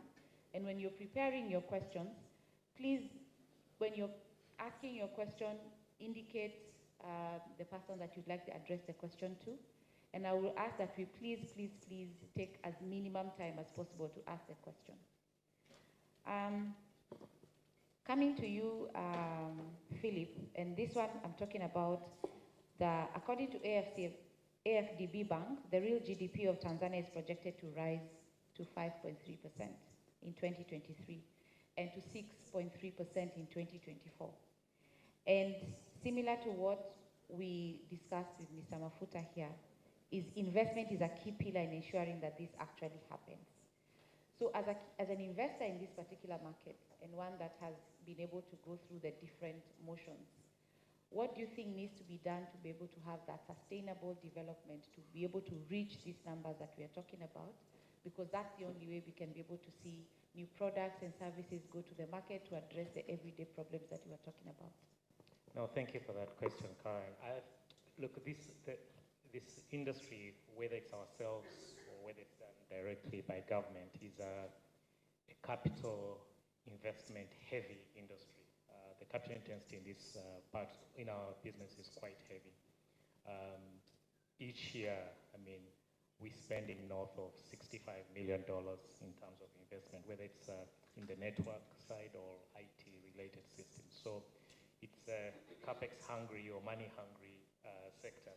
That's ourselves as Vodacom. So if you think of maybe the others also doing thereabouts or slightly more, in total, the industry is probably doing north of $200 million every year.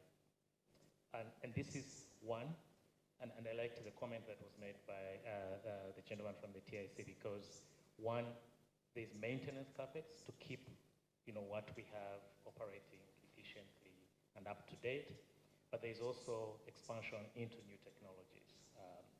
Case in point, last year in September, there was a successful auction, spectrum auction, where all the operators participated, and Vodacom alone spent $63 million in that auction. Now, why do we need that spectrum, and why do we need to continue investing, is that it goes back to the whole essence of the discussion today. more and more Tanzanians are getting online. The country is becoming data hungry or hungrier. So more and more people are going to require data, fast data, efficient data. And to be able to support that level of data consumption, we have to continue investing, and spectrum is one of the resources that we require to feed that hunger.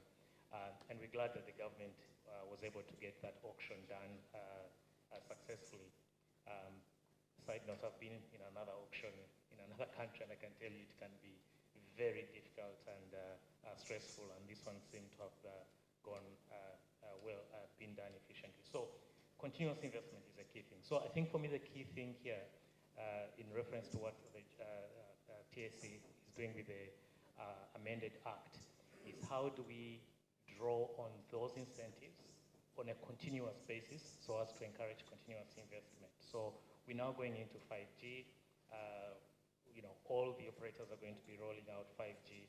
We've already rolled out, more than 260 5G sites in the country, but, you're going to see a lot more and more. Now, with 5G, one of the things that happens is that, unlike the traditional, for example, 4G rollout, because of some of the spectrum that you use, the densification, meaning you need a lot more sites to be able to give the same quality or the same throughput, we're going to need to continue investing in that regard. If you think about what's happening on the IT side, in speaking about mobile financial services, everyone puts their money into M-Pesa and other mobile money solutions because they trust those solutions. We have to continuously invest towards security, cyber safety. That's an area that's becoming problematic globally.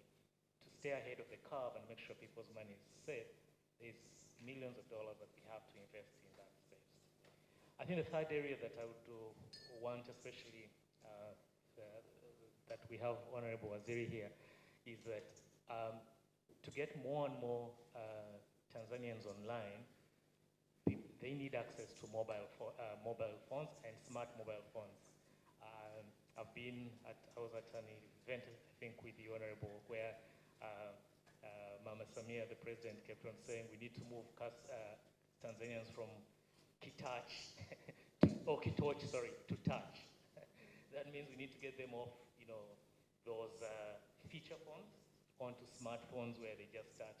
Because once you get into that space, the possibilities are endless. I don't know how many customers here, how many of the participants here are using smartphones and actually have, let's say, access to either M-Pesa app or the other apps, or even your banking app, and see the difference in experience when you're using the app versus when you're using USSD and you have to dial *150# *. The experience is vastly different, and you can get a lot more. You spoke about insurance, you spoke about all these other services that people can get. It's easier when you have everything on the smartphone. So that's an area that I would request for government to find ways of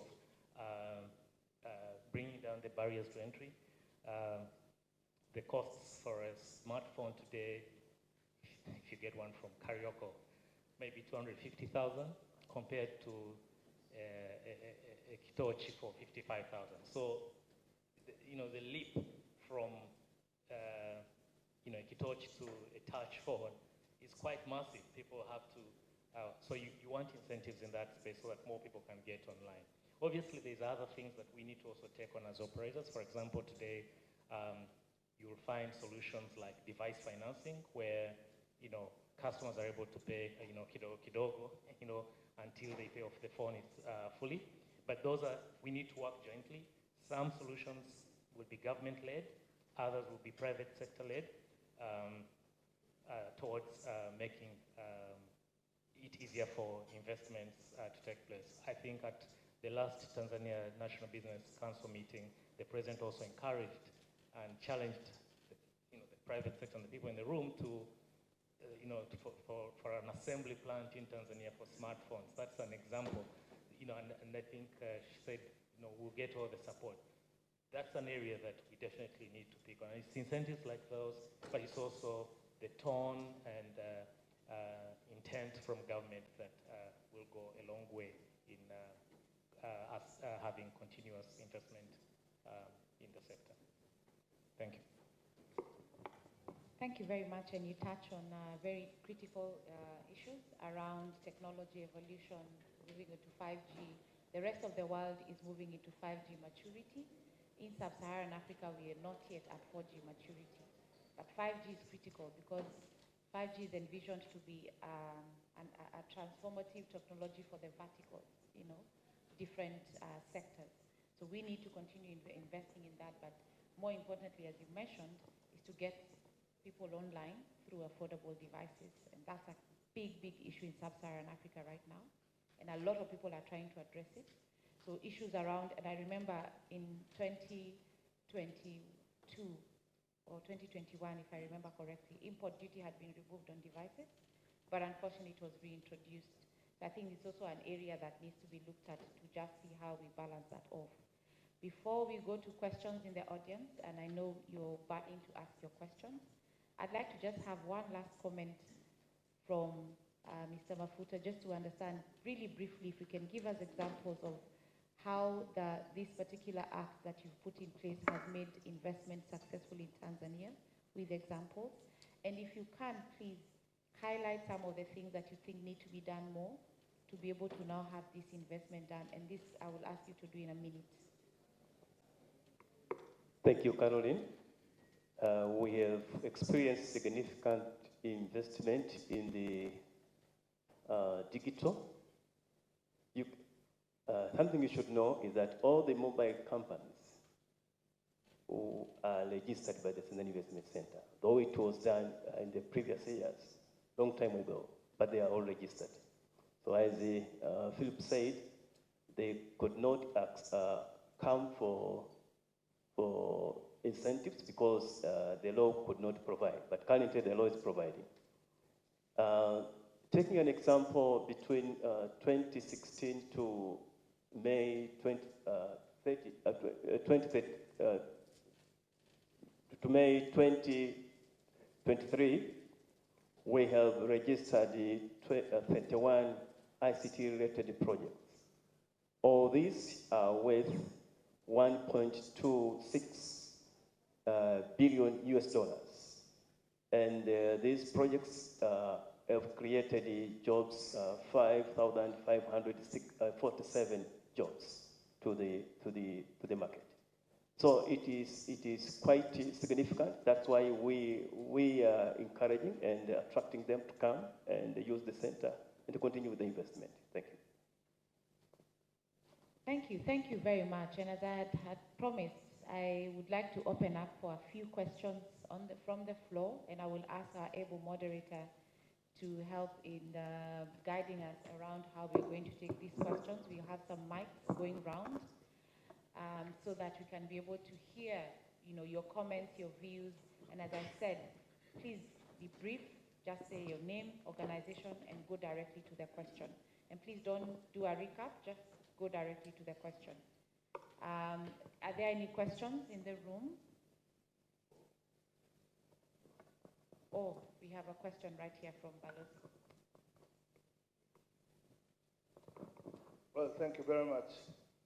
It's quite an interesting presentation, and well done all of you for good performance. I want to go back to the basic.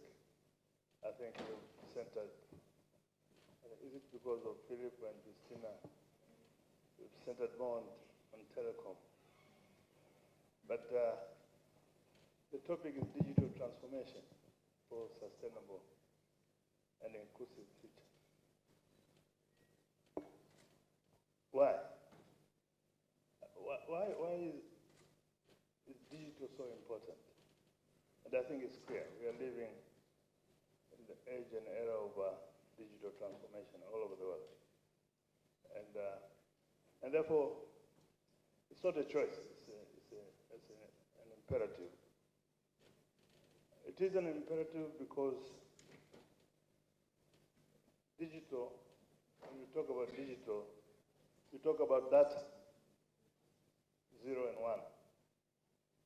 And it has already been proven through the fourth industrial revolution that any activity that has data has the potential for exponential growth. That's why digital, 0 and 1, data is critical. And the whole world now, data is, some say, it's becoming new oil. Yes, in the previous era, oil was quite key for those countries that had.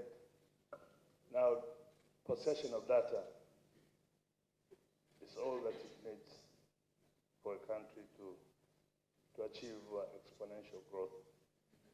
And for poor economies like ours, as I said, to deal with the unsustainable poverty levels, we need exponential growth. We cannot resolve the unsustainable levels of poverty that we have through linear growth. Never. We need exponential growth. And digital technologies, disruptive technologies, provide that possibility for exponential growth. I'm sure most of you here are from that ecosystem, digital ecosystem. You know, when I say any activity that has data, 0 and 1, can provide that. So to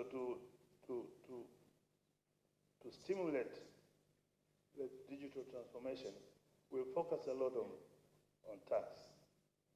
And the Honorable Minister is not because I'm addressing you as a cabinet minister now, beyond your portfolio. And this is one thing we have in Tanzania. Our entire tax policy is more focused on revenue collection than using tax as an instrument of growth, as a strategy for growth. You manipulate your tax levels depending on where do you want to stimulate growth, where you want to control growth and all these things.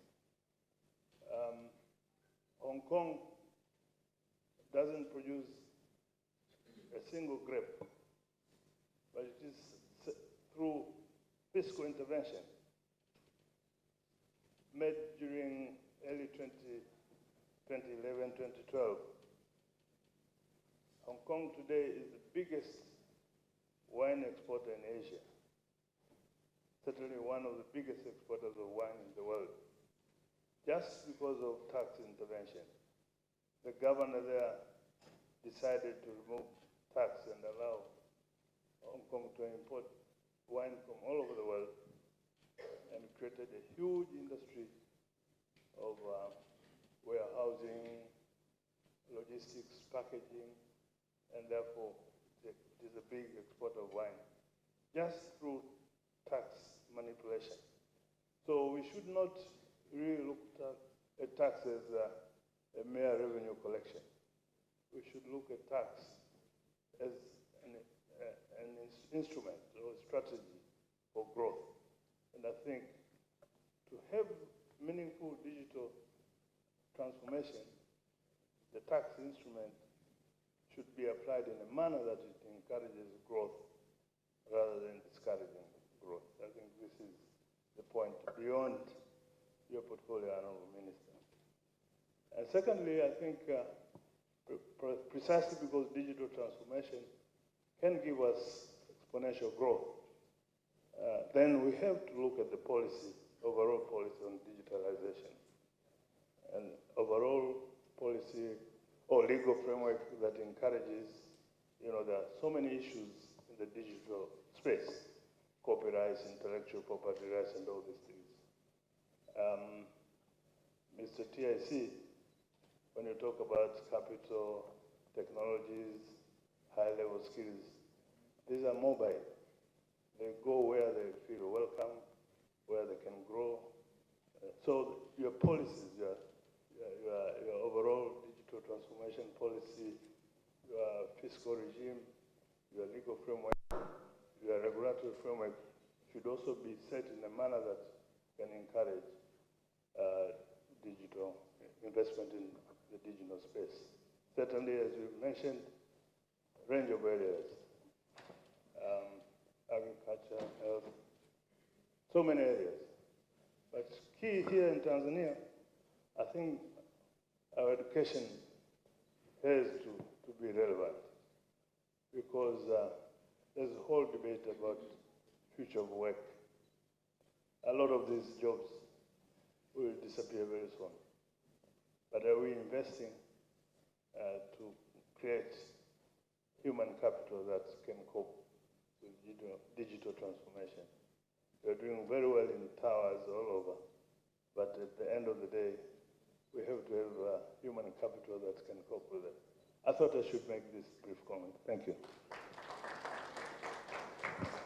Thank you very much, and those are very insightful comments you have made. And I like what you say that digital transformation is not a choice, it's an imperative, and we all have to be focused around that.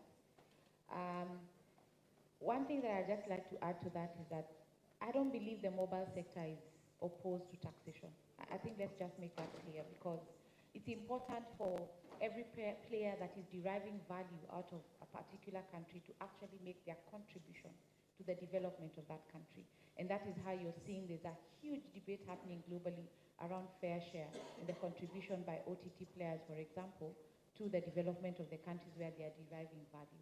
So we are not opposed to taxation. We are just saying that taxation, as Balozi has said, needs to be structured in a manner that encourages investment, doesn't impact things like affordability, and so we can see growth in this area. I have a question that has come from an online audience, and this particular question is directed to Madam Justina. And one of the things that we're looking at, based on what Joseph was discussing and the impact of reduction of the levy to growth in the sector, and how we've discussed the level of taxation in the sector to be about 41% on GSM, and we are seeing some progress on the mobile financial services.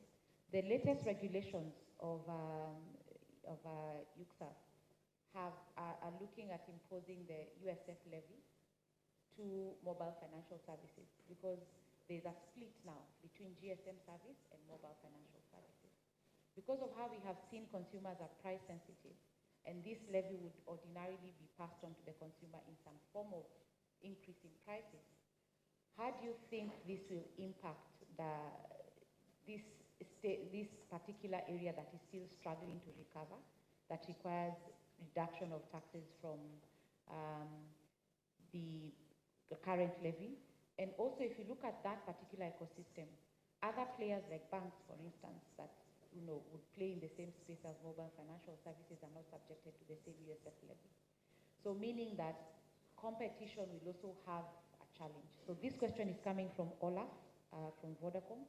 So he'd like to just hear your thoughts around this, and how we can be able to look at other ways of actually supporting.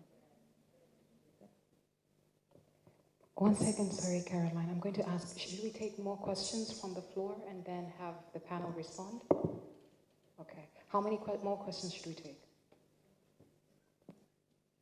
Maybe about 3 more questions, and that one online question. Okay. And I see we have a hand here.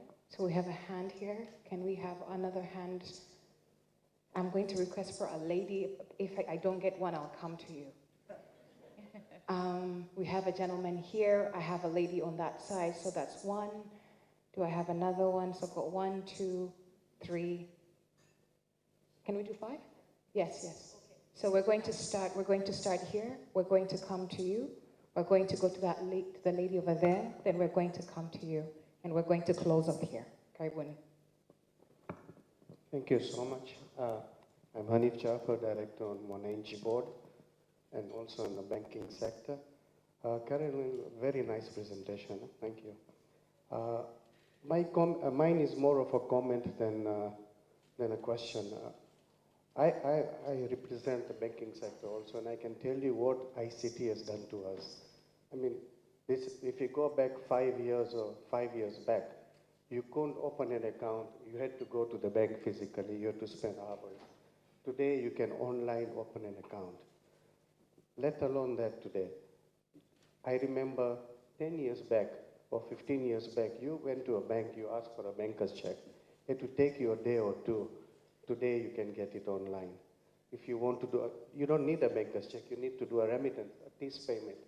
TIS payment would take you a day, you'd get your copy of TIS maybe by the end of the day or next day. Today, good banking app would give you a TIS payment within 10 minutes. It has changed and transformed a lot of sectors, like we've talked about, the mobile industry, also the banking industry a lot. 5 years back, 7 years back, banks never thought of ICT. Today, without an app, you can't run a bank. Today, we are closing down branches, we are reducing sizes of branches. That is the advantage of bringing down costs also. I know that there are levies have gone up, but again, if you look at the other side, what has it helped? It has brought in efficiency, it has brought in so many other things. That's it, that's my comment. Thank you so much. Thank you very much. Hello. Yeah, my name is Krans Matepele, CEO and founder for Concept Group. Yeah, I have one question. As you know, digital transformation, there is need of digital literacy, but most of all speakers or panelists, there's no one who emphasizes what's the plan for the digital literacy, because we need to have this background or this information to be incubated from the start, because there is no one who can be in the digital transformation without the knowledge.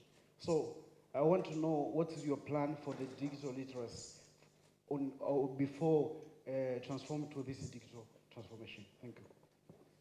Thank you very much for that. We'll just move on to the next question. Sure. Morning. My name is John Simrusha, and I present Farmastery. Maybe a question to Madam Justina and Philip, especially on what you just hinted, Caroline. There is a chance if we start levying mobile financial services to contribute on Universal Communication Fund, again, keyword communications there, we'll still be creating the same problem that we have, where investments have gone in, towers have been built, but you look at the revenue, in Tanzania, for example, you might get a tower that expense is at $3,000, but the revenue is like $800. The problem there is utility. We have all these nice tools that Philips and the rest have built to us, for example, for the Bima. But when I go back to my farmers, they're not utilizing for so many other reasons. So the utility part is what is limiting the income to the operators. So now that we're discussing this, and we have that 50% extra coming to cash out, the allocation of the levies, the tolls, can we maybe start putting ahead a discussion of, if we start charging MFS, then the allocation of that fund should go exclusively, not in electing new towers, but improving utility so that the towers could be utilized. If you look at what Philip was mentioning, the 200 million that across all MNOs are investing in Tanzania, or the 65 that Vodacom is doing, if we could only take 10% of that to the utility, maybe more, the question of affordability on access could also be solved, because people will have a value into buying a new phone, even on device financing arrangement, but on top of it, consume services that are applicable to them. Thank you. Thank you very much. Moving on to the next question. Hello, good morning. My name is Nyendo Kinyonga. I'm a researcher on sustainable development issues at Aldi University. I just want to appreciate what has been done on the presentation issues and others. But when you hear the remarks from all of the people, there is the issues of data. So a lot of initiatives exist. So how are we coordinating those initiatives so that by 2025 we can amplify at what stage are we and what are the gaps so that we can fill? And I appreciate I think this budget on the Ministry of Finance acknowledges the power of unpacking the literate to reduce I think the fees for some of the vocational college so that people can be prepared for the next stage. As African, we want 2063 and the SDG 2030. I appreciate all those initiatives by government, but what are the organs which can coordinate all those initiatives so that we can measure them by 2025? Thank you very much for that. Do we have another? There was, okay. Okay, my name is Julian from Tanzania Youth Vision Association, and my question is, what are some of the risks associated with digital transformation, and how can we mitigate these risks to ensure that the benefits of technology are accessible to everyone in the future? Thank you. Thank you very much. And there's one last hand, and I would like to take it right at the back.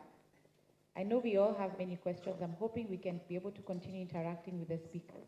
But last question, and then we can go into answers. I'm going to ask for a bit of a favor. Naomba nimruhusu pia Diana aweze swali lake. Asante. I'm going to ask for a question from her. Question from the gentleman, and then from Diana, and now proceed to answers. Okay, thank you. Actually, my name is Edwin Leonard Chiongoi. I'm a student from IFM, taking Bachelor of Computer Science. So my question here is about the government direct. How are the government? Because see, here we can talk more, but the main purpose here and main goals, the government can do all. I mean, if the government can fail to make good policies for investors, maybe to invest in technologies, let's say, or dig to. Why is kuuliza kwa Kiswahili? Kiswahili. Okay. Swali langu lilikuwa ni kwamba yani ni kwa namna gani serikali inaweza kusaidia kama investors kwa ajili kama investors kuwekeza, na kwa namna gani serikali inaweza kusaidia swali langu ni kwamba kwa mfano tukiangalia Bernard, what I will ask, just take a minute, sit down, let's take the question from Diana, and then we'll come back to you.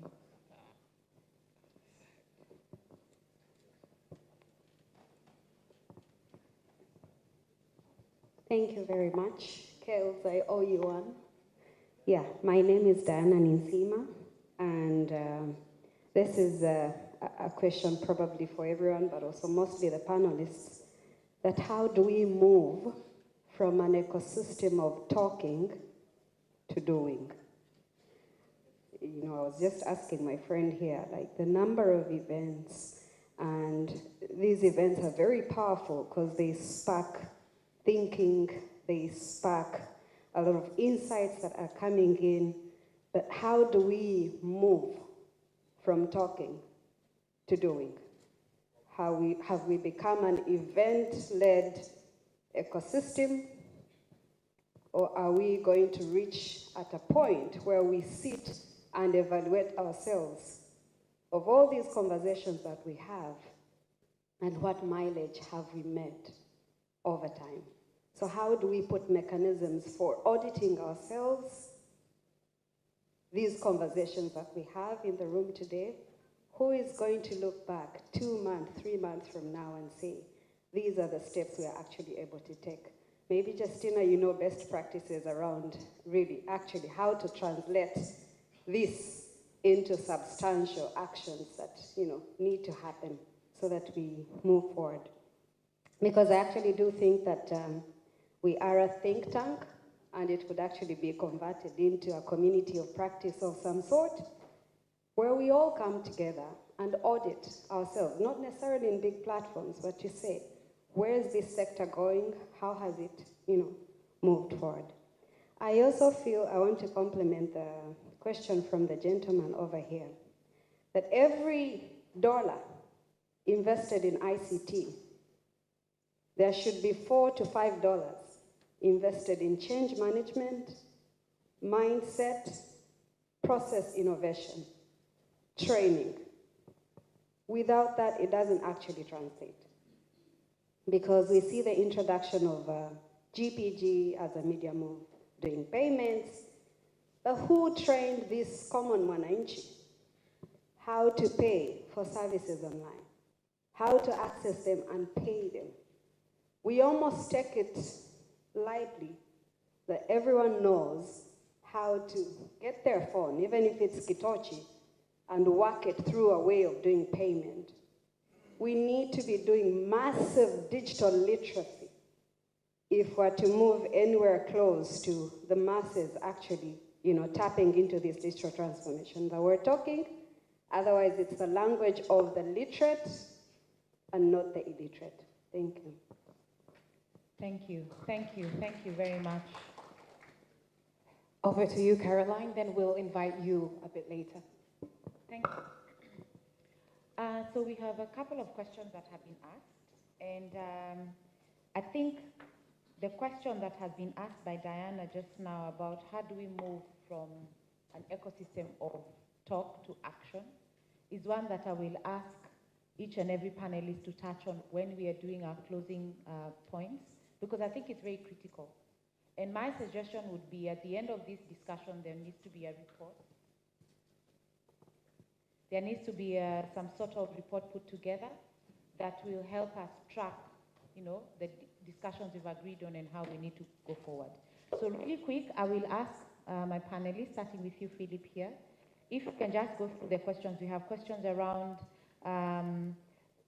digital literacy and change management. We have issues around that I think you can address is the risks associated with digital transformation. You talked about cybersecurity and how we can address that. And then you can close off with your comment around how do we move from just talk to action. Okay, thank you. Thanks, Caroline. So I think the question on digital literacy is a very interesting one because we all are continuously learning. I don't think there is any one person who can say they are the A to Z expert on digital literacy. So continuous learning is important across all levels of literacy, let me say. I am a firm believer in a crawl, walk, run kind of approach. There's digital users who are beginners, who are crawling. Well, they need to stand, but who are crawling, and we need to, there's a different approach in terms of how we equip them with the necessary skills to be able to use digital technologies, and those walking and those that are running. There's formal and informal ways. I think Balozi earlier on did speak about institutionalizing education as one of the strategies that we need to embark on. It's important that that actually becomes a deliberate government policy as well, because the skills of the future, like you said earlier on, are all going to be digital, they're all going to be technical. So I believe in a wholesome approach to this. I don't think it's a one-trick pony that you can actually solve it one way. At different levels of literacy, we're going to have to find interventions, and these need to be co-created, and everybody has a role to play. With regards to the risks associated, I think for me, cybersecurity is a big risk with the more digital take-up we see. There's going to be increased digital theft. And when I say digital theft, somebody is able to take your personal details and use them for whatever reason they want them for. So really, I think for me, digital identity and preserving that is very important. Especially for us within the, and it's at two levels. There's institutional level, but there's also personal level. At institutional level, like ourselves and other sectors, whether it's MFS, whether it's banking, production and so on, you'll find that now the IT budgets are increasingly have a big portion that is going towards cybersecurity. So for me, I see that as one of the biggest threats that we have in this space, being able to manipulate that. And then I think for Diana's question with regards from talking to doing, I think, look, depending on at which part of the ecosystem you're in, there's a lot of doing, and in other areas there's probably a lot of talking, but there's certainly a lot of things happening. The challenge probably is how does it all come together so that there's visibility in terms of progress being made across different pillars. But there is certainly a lot happening, and I guess the question is, for me, is probably more of how do we bring it all together so that there's visibility of the progress being made, but also accountability to the various stakeholders. Thank you. Thank you very much for that, Philip. And moving on to Madam Justina, there are some questions that have come up around USF, and you know, the initial one that had come online, and I know there's another one that was raised around utilities and investing in utilities in USF. I'd like you to just maybe help address that, and I know as you also work on, I see you want to make a comment? Yeah, I'm just going to ask for permission to interrupt for a second. Mr. Philip has to leave us. I'm just going to ask the audience to give a round of applause to MD Vodacom Asante Sana. Okay, thank you for that. So, Madam Justina, I'd like you to just look at the questions that have been raised around the, you know, current issue, the current developments in the USF in terms of extending the contribution to mobile financial service providers, the scope of the USF, because you know, there's also discussions around investing in utilities. And as you're doing that, I'd like you to also just briefly comment, because I know USFs also now are trying to look at how do you address the usage gap, which is issues around digital literacy. If you can just give us some thoughts on that. Thank you, Caroline, for giving me an opportunity also to speak, to correspond a bit on what have been said regarding the levies. You know, like all the time when we're talking of levies, everyone is not happy about it. But I think nothing has really changed, because what have changed really is now the license for financial services are being given by the Bank of Tanzania. Before it was the TCRI who were just issuing the license, even when you are doing a financial services. So literally, if you take it in a big picture, nothing has changed, rather the mode of operandi now. Instead of getting a financial license, in case of, if you want to get a financial license, you have to get it from the Bank of Tanzania. Nowadays, it's not a TCRI. So if you can look at it, there's no much changes in terms of maybe an increase in a levy, like there will be another levy from the financial part of it, and then the telecommunication part of it. And on the other side, you cannot talk of financial inclusion without telecommunication, without communication services. So the tower that we are using for, you know, transmitting our financial transaction are coming from the mobile network.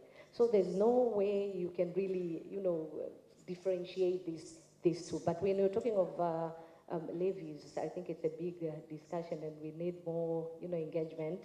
And I think our minister here is very open-minded. Our ministry is very open.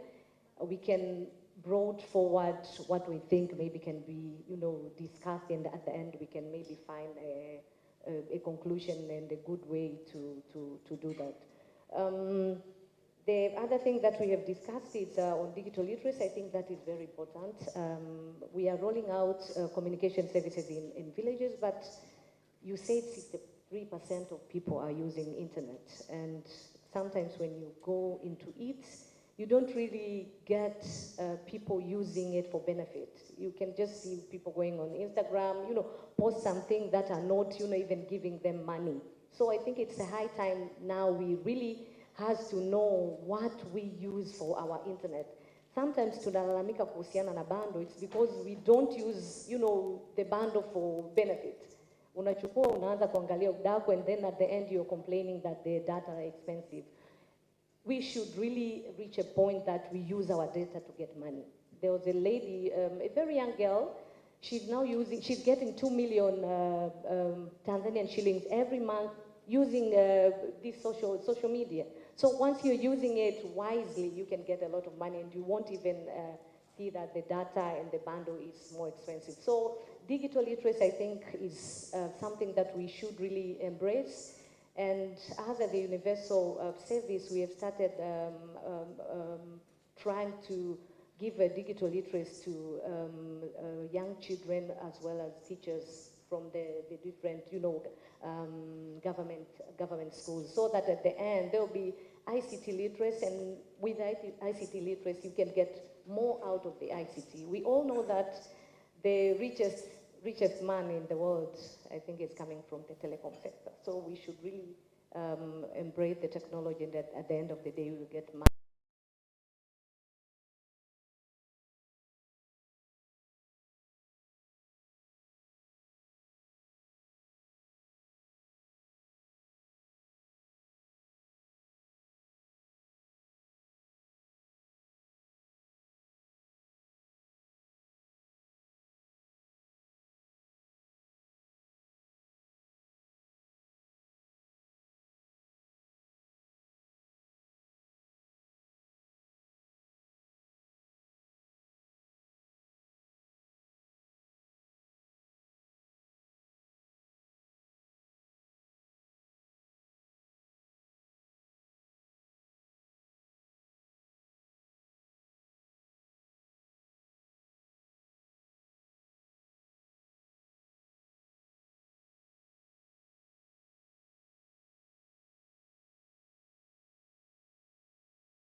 of just thinking we can get more there, we can get more here, we can get more here, without actually having a bigger picture of what already is being taken. So that's why for telcos, they actually bring it very clearly that currently you're taking up to 41%. So rather than increasing, just think of streamlining. And we have an opportunity now. There's a team that has been set up by Her Excellence, Madam Samia, for Strategy 2050. So these are the things we should be looking at. So telecom sector, how much is there? What do we want to achieve with the telecom sector? Financial inclusion. I mean, I'm looking at things like micro-lending. You know, a small person in the village, is very difficult for them to actually go to the bank and access 30,000 today, tomorrow being increased to 40, the next day being increased to 100. I mean, mobile companies have these products, whether it's Songesha, I don't know, Bunibustishi, whatever, all those things. And slowly but surely, the government is also able to get data, is also able to actually say, this is how much credits are given. And if this is what we want to achieve, then why make taxes an hindrance? One last thing I want to talk about here is really the application of excise. And Tanzania is very different from the rest of the other countries in the sense that we have a very old excise duty act. It comes from the times of the first East African community. And it was only made for goods. Now we have actually patched in provisions for service. And in that way, it becomes very complicated in a way that sectors like internet service providers, they might find themselves being taxed twice in terms of excise, like 17%, and then they pass on 17% to the final consumers, which makes it very expensive. And we have been putting a cry that, can this law be changed? Can we have a new one? Can we have something that is digital friendly? And then in the process, while we are making the new law, then we can even know whether we need to tax these telcos this much on excise. Maybe it will come down to 10% because we can have substitutes that will go into the new excise law. So moving from talking to doing, we need to have a bigger picture outlook. Look at the industry as a whole and say, what can we streamline to make it grow? Thank you. I think the audience has a liking for you. A lot of the times you get... So you need to tell us what the secret is, or have you planted people in the audience? So lastly, going to you, Mr. Mafuta, is there's one question that has come up again around how do we make sure that all these initiatives that we are doing around encouraging investments, how do we bring them together to make sure that by 2025, which is the time that we've set in terms of when we shall be reviewing our digital transformation strategy, how do we make sure that we are taking account so we can be held accountable by then, and we can be able to say that, you know, because we did this, we're able to achieve X, Y, Z. So how do we bring that together? And as you're answering that, I'd like you to also tell us, how do we move from saying to doing? Really quick as we close. Thank you. First to start, how do we move from saying to doing? And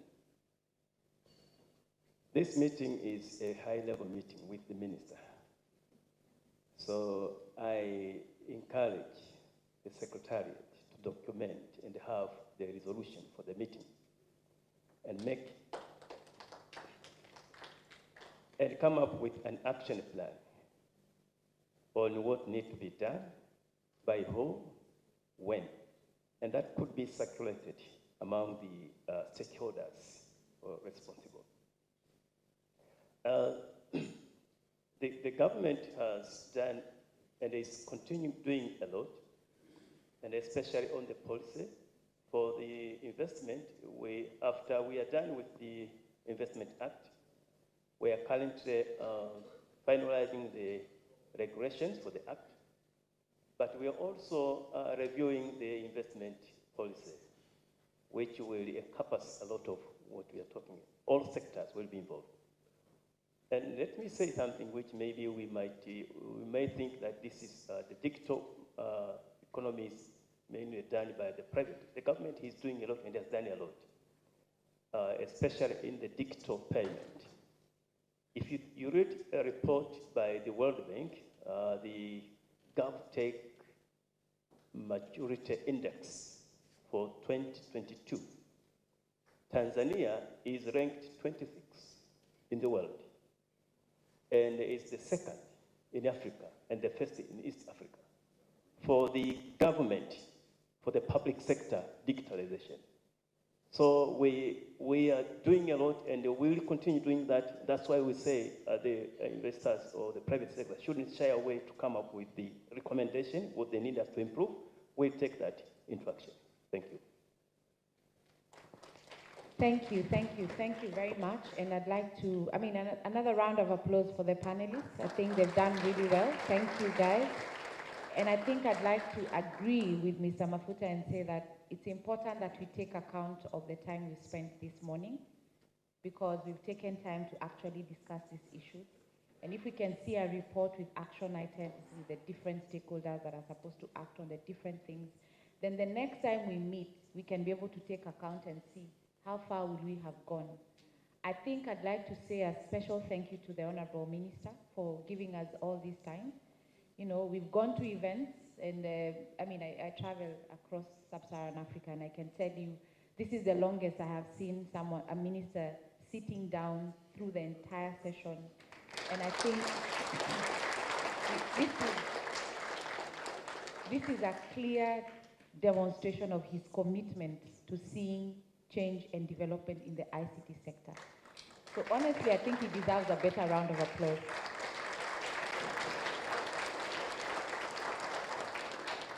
And we as a sector, what we would say, Honorable Minister, is we are willing to work with you, support you in the delivery of the digital agenda of the country, because at the end of the day, it's for the benefit of consumers. And we are all here because of that same person. As private sector, we call them consumer. As government, we call them citizen. But they're the reason we are where we are.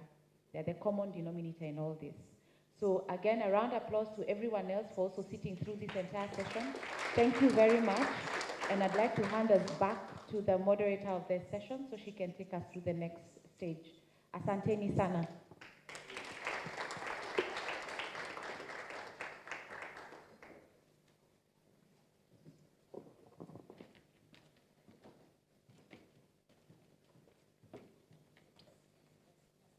Another round of applause to our moderator, Caroline Bogua, for that incredible job. Thanks to all the questions and all the engagement here and online.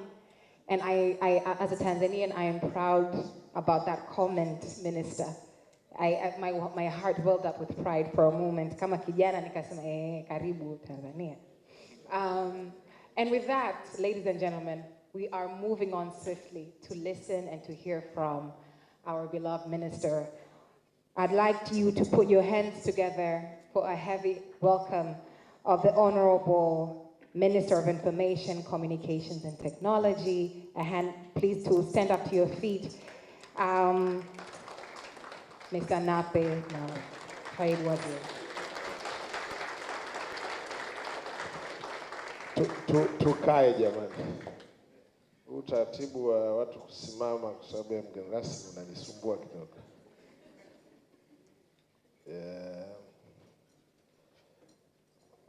Natambua uwepo wa Mzee Msusa, who is the board chairman for MCL.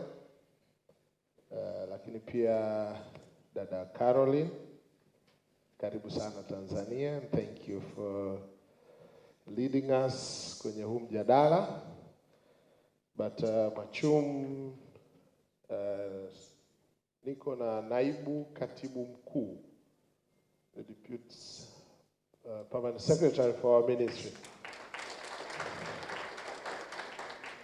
is here. Na wale wanaodhani mambo yanayojadiliwa hapa hayachukuliwi, huyu bwana mkubwa sana, huyu ndio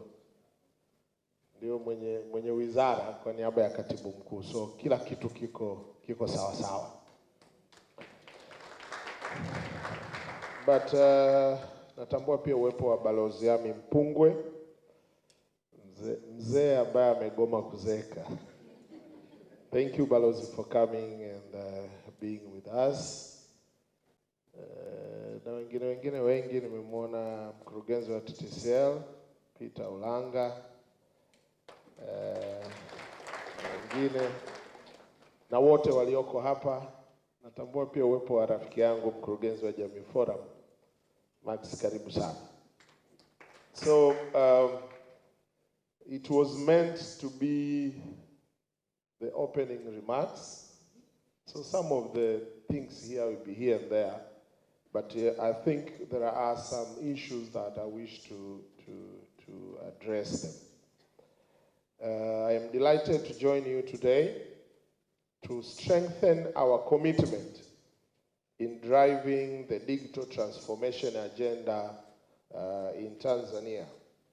And on behalf of the government of the United Republic of Tanzania, I would like to commend Mwananchi Communication Limited for hosting this significant event as a beacon to all of us that digital transformation is the driving force to propel inclusive and sustainable development in the country.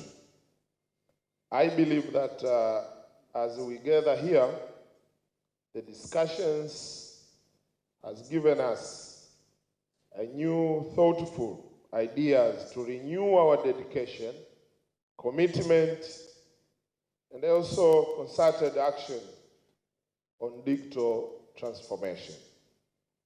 However, to achieve this collaboration and partnership that transcend boundaries and sectors is required to unite our efforts in harnessing the potential of every key stakeholder to make this ambition a reality. As I am standing here, I wish to assure you that the government is committed to working with everyone who shares the same vision. I admire your innovative mindset and the recognition that technology will continue to play an ever-increasing role in exploration of our world's natural resources. Our beloved President of the United Republic of Tanzania, Her Excellency Samia Suluhu Hassan, has shown a strong political will and vision of need to drive this country into a transformed knowledge-based society that will make the country to achieve the fourth and, of course, even upcoming fifth industrial revolution. Due to this commitment, on September 12, 2021, our President launched the Ministry of Information, Communication and Information Technology with the mandate to oversee this vision. And luckily, I become one of the first ministers to lead this ministry. Therefore, to build the foundations of an inclusive digital Tanzania, the government has been working with multiple stakeholders, private sector entities, academia, civil society, and developing partners. Some of us stand as witnesses as we signed strategic deal worth $275.5 million in Dodoma, involving the Universal Communication Services Access Fund, and telecom companies for the implementation of projects geared to ensure the availability of communication services in rural and urban underserved areas, where 758 towers will be built in 713 districts, but also boosting the capacity of about 400 communication towers. Hence, I want to commend telecom companies for their unshaken support in making this a reality. When we were discussing here, we were discussing investing on the infrastructure. Looks like the speed to invest in the infrastructure is really reasonable. But we have invested in the infrastructure. Looks like the speed for our people to use the infrastructure, as you have mentioned, maybe one of the reasons, the affordability. Looks like they are lagging behind. On the other hand, the government is extending the national ICT backbone by adding 4,442 kilometers of optic fiber to cover more districts, which will enhance broadband penetration in the country, including underserved areas. Moreover, the national ICT backbone broadband is being upgraded from the capacity of 200 Gbps to 2,000 Gbps, which is 2 terabytes per second, so to ensure reliable and sustainable ICT services in the country. Government will continue to invest in the national ICT backbone to reach all districts so as to attain the broadband penetration of 80% by 2025, and probably even more than that. This is the target set by the ilani ya uchaguzi, but we wish to do more. In addition to that, you have heard in recent budget speech, and my friend was asking, can we change this from just a discussion into implementations? I can assure you, we have been attending these discussions, and we are taking action to some of. Maybe we are slower, but we are taking actions. And this is one of the examples.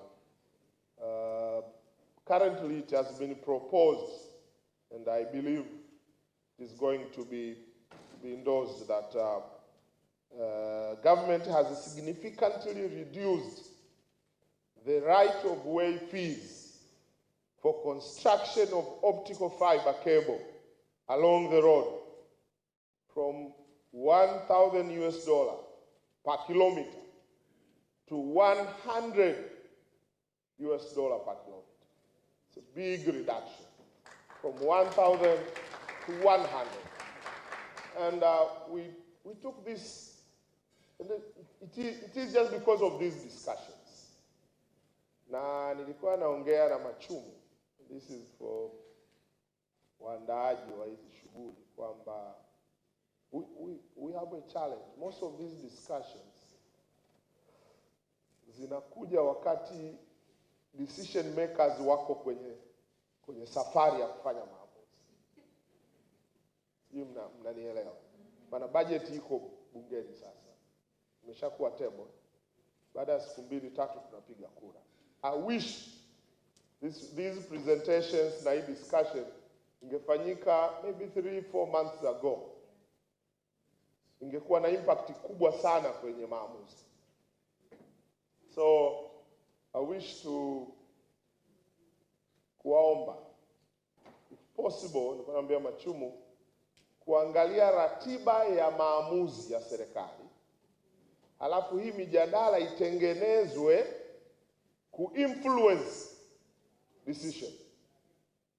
Sababu wakati mwingine tunaweza kuwalaumu for making some decisions ambazo mkiziona mnasema, oh, why did they make this decision? But they are informed that way. We have to help them be informed rightly. Balozi amesema vizuri sana hapa. I wish that one iingie kwenye milango ya hazina na Wizara ya Fedha na BOT. Kodi itumike kuchochea ukuaji badala ya kuwa ni chanzo cha makusanyo ya serikali. Tukiweza hilo tutaendelea sana. So the aim of reducing this is to promote optic fiber construction from the regions and districts to the users, and therefore increasing the ICT usage. With this and the other collaborative initiatives, Tanzania has made significant strides in creating the necessary environment to achieve our vision, with the statistics showing that registered mobile phone subscriptions have increased from 55.7 million in April 2022 to 62.3 million in April 2023. This reflecting an increase of 11.8 internet users. Also have risen from 29.9 million in April 2022 to 33.1 million in April 2023, reflecting an increase of 10.7%. So we are moving. Probably, maybe not enough, but we are moving. We are not moving backward. And I think if you do the comparison, and I wish Carol to do the comparison of this increase within the region, Tanzania and our friends and in SADC, let's see this increase and maybe find the reason for this, because we have been doing the analysis of how maybe we are facing these challenges, but see the number, the increase, and let's see if at all it says something. The number of users of mobile money transfer services has risen. So they are saying with all these, the tozos and everything, the number has risen from 35.7 million in April 2022 to 44.3 million in April 2023, reflecting a 24.1% increase. This means we are going there. We are going there. Maybe we could have done more than this, but we are moving. This growth is an indicator that we are on the right track. Yes, we need to do more. We need to take some measures, but I think we are getting there. Dear friends, this digital transformation is the process by which companies embed technology across their businesses to drive fundamental change. Digital transformation helps in increasing efficiency, greater business agility, and ultimately the unlocking of new value for employees, customers, and shareholders. Generally, the concept of digital transformation comprises of digitization and digitalization. Digitization is the process of translating analog information and data into digital form. And Balozi was telling us 0 and 1. And for example, scanning a photo of a document and storing it on a computer. And the digitalization is the use of digital technologies to change business processes and projects, such as skilling employees to use new software platforms designed to help launch products faster. To achieve a vision on digital transformation, it requires unwavering policy and regulatory frameworks that nurtures innovation and entrepreneurship from startups and the other ICT-related private companies can thrive and flourish. Currently, the ministry is in the final process of releasing a 10-year plan of a national digital economy framework, 2023 to 2033. This digital economy framework was concerted, developed from inputs made by various private and public stakeholders via various technical sessions that our ministry pioneered. Digital Economy Framework creates a groundbreaking initiative aiming to significantly enhance the utilization of digital technologies in both government services and the private sector. Through the Digital Economy Framework, the government will continue to invest in and expand ICT infrastructure and the internet connectivity to bridge the digital divide and ensure connectivity reaches every corner of our nation. In the next 3 to 6 months, the government is planning to release the National ICT Policy, and the Startup Policy, Digital Public Infrastructure Blueprint, Digital Strategy, National ICT Infrastructure Development Plan, lakini na mwongozo wa matumizi bora ya TEHAMA Tanzania, just to name few. Tanzania has been ranked, my friend from, I think, JC has said it. Tanzania has been ranked first among East Africa and third in Africa and 23rd globally on the GovTech Maturity Index by the World Bank report in 2022. These achievements couldn't have been possible unless Tanzania developed a supporting policy and a legal environment as a laying foundation tools to effect the use of ICT in delivering public services, such as enactment of Personal Data Protection Act of 2022.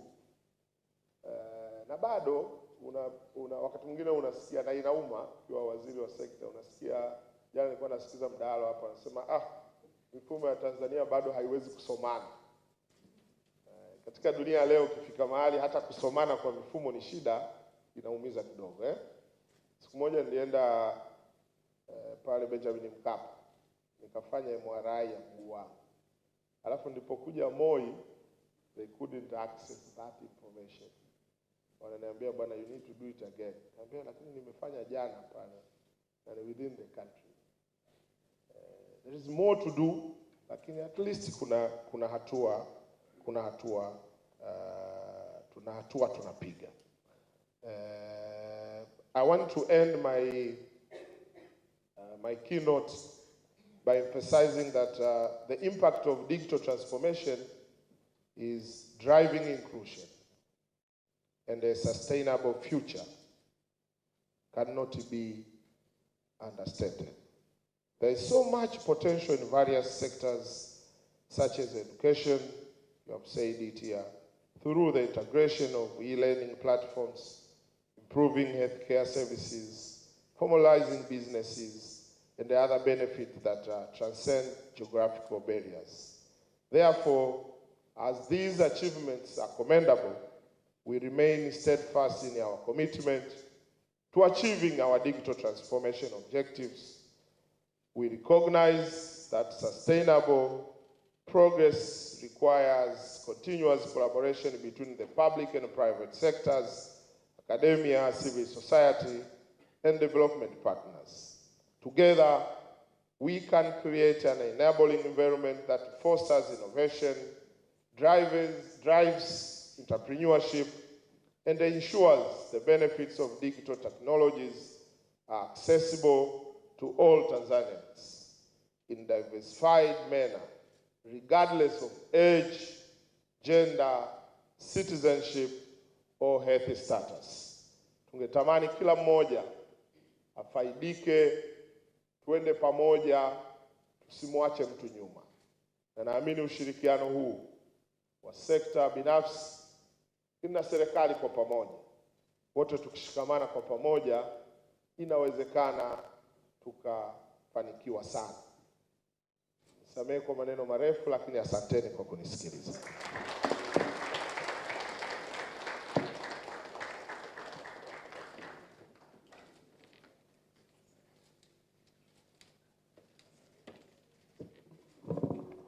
Makofi tena kwake. Honorable Minister Napinawe, Minister of Information, Communications and Technology. Mambo yamefana, mambo ni mazuri. And with that, I'd like to, before I call to the stage none other than the MD of Mwananchi Communications Limited, I'd like to let you know that we actually have a raffle ongoing. So there are 2 bowls. There are 2 lovely ladies holding 2 bowls. One is going to come to my left, another one is going to come to my right. Please make sure that you slot in your business cards into those bowls. If you don't have a business card with you, maybe you can just, all of us have notebooks. You can kind of take that notebook and put in your contact information on that note, on that piece of paper. You can take a paper, write your name, contact information, fold it up and put it inside the bowl.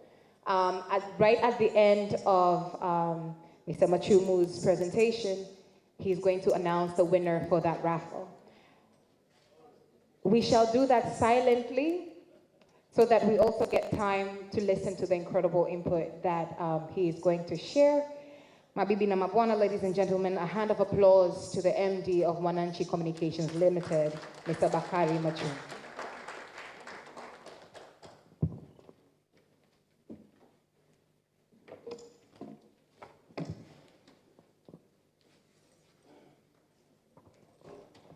Asante. Mheshimiwa Waziri wa Habari, Mawasiliano na Teknolojia ya Habari, Minister for Information, Communication and ICT, Deputy Permanent Secretary, my brother Celestine Gevas Kakele, Mwananchi Communications Chairman, Mr. Leonard Msusa, Director Hanif, Ambassador, CEOs around here, ladies and gentlemen here at Serena and those following us from our digital platforms. Tumesikia mengi. From potential to reality. And the discussion focused on those issues. We've heard about data governance.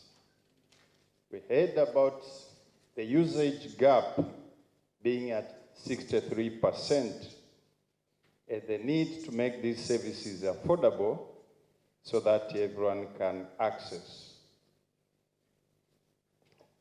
We've heard of the need to digitize all the way. We've heard of the provision of incentives, not only to investment, but we are told to also rehabilitation and the other facilities. And the fact that we are having a single investment window, which will cut your number of passwords from 12 to 1. I, for one, I struggle with passwords, so I keep forgetting them. We've heard of technology being a necessity. We heard of the need, or rather the appreciation of the impact of tax reduction and what it does, no matter small the changes can be. And I think we also heard of, if I may call it, quote of the day, government is a very good student. From Joseph Limu, my brother from PwC. So we heard of the need to include everyone, from urban Tanzania to rural Tanzania. We heard of the need to move from Kitochi to touch. Kitochi to touch. What were language, watu wa editorial wanajua hiyo headline would have been one of the best. The tone and the intention of the government for us to be more intentional. We heard of the need for possession of data for exponential growth. We heard of tax being an instrument of growth, not merely an instrument of revenue collection.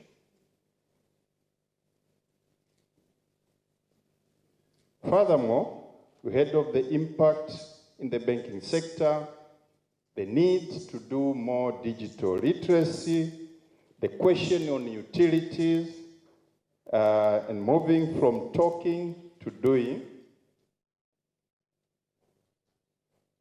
moving from just being an event-led ecosystem, from my sister Diana, and the need to actually change the potentials to reality. And the minister has reminded us of two things, at least, out of many, he said, talked about. Uniting our efforts toward this common goal.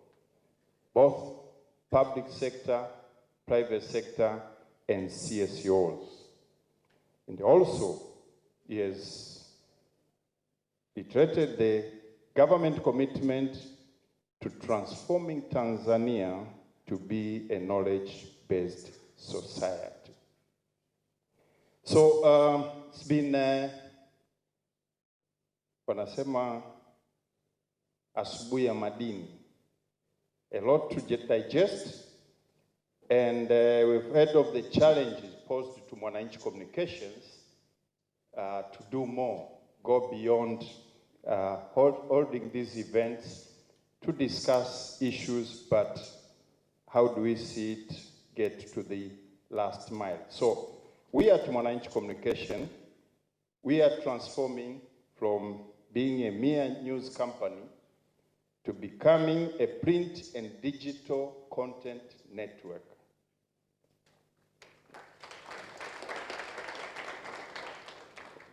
Aiming at empowering you by offering you with the platforms for intellectual nourishment. So you start there, you get knowledge, you get the understanding, and you apply it. We are doing this to empower you by offering opportunities, by offering solutions, through showcasing some of the best practices around the world. And I was in Uganda last week. I had an opportunity to meet the permanent secretary of the Ministry of ICT. And she was sharing her experience, or rather the initiative they are doing to use digital opportunities to solve unemployment challenges in Uganda. You don't need to be in Uganda and be looking for jobs opportunities in Uganda only. They are looking for jobs outside Uganda. And they are looking for their youth to access job markets in Philippines while sitting in Kampala, Entebbe, Hoima, etc. Because with digital transformation, with the connectivity, someone now looks for a solution, someone who can be offering service from Uganda to a company in Philippines. So they are looking at what kind of skills do they need to create for their youth to be able to access those markets. So that's the power of ICT, and how now do we move it from mere talks to walking the talk and creating those opportunities. So those are some of the case studies or best practices, we at Mwananchi Communication, the way we create our content, we'll be looking forward to have that as our contribution, as our slogan goes, empowering the nation, and as the tagline of Mwananchi Thought Leadership Forum says, we need to be finding solution together. So we'll continue doing that and go beyond by taking the challenge.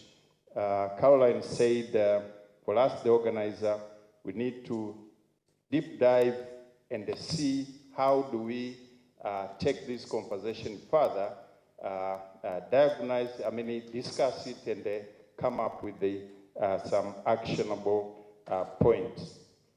So we'll continue doing that, partnering with like-minded organizations. And as the minister said, timing is also important, that at what point do we plan these sessions to inform the policymakers to have that change being incorporated haraka zaidi. So thank you so much, Mr. Minister, Deputy Minister, Chairman, panelists, moderators, our partners, GSMA, COSTECH, ICT Commission, UNDP, IPA, TPSF, Coalition of Digital Rights, audience here at Serena and those online, our partner, Serena, and most important, the Mwananchi Communications Limited crew. Naomba msimame mpate maua yenu.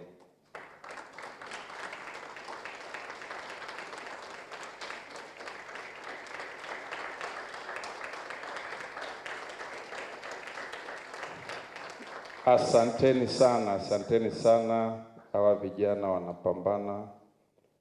Na kama nasemaga hapa mimi, wao wanapambana, wanafanya shughuli zote huko, mimi nakuja hapa kuuza sura.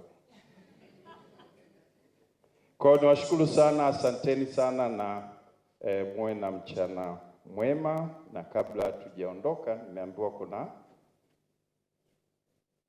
raffle. Tamuomba nafikiri Mheshimiwa Waziri, wakati tunafanya hiyo, aje hapa ili tusaidiane hilo jukumu.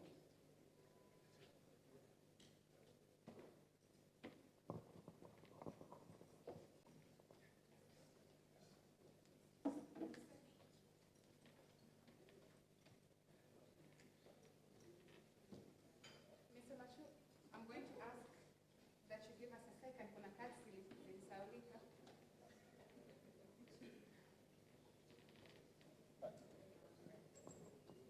Haya ni mafuriko.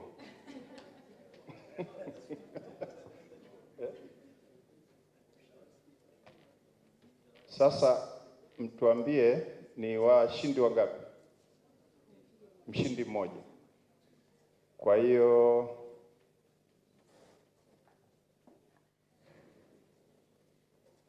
okay, tutaieleza hiyo. Kwa hiyo mimi nitamuomba waziri kwa vigezo vya kanuni za uchaguzi ataangalia upande wa pili ili asije akaona kuna kadi anaifahamu rangi akajua hii. Haya.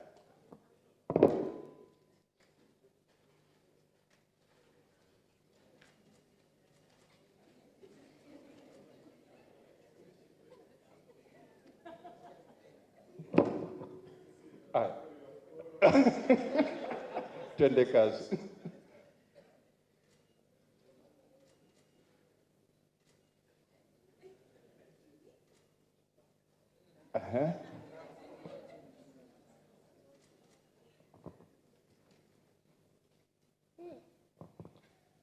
Huyu anaitwa Alex Biteke, Public Relations Manager, Corporate Affairs, Vodacom.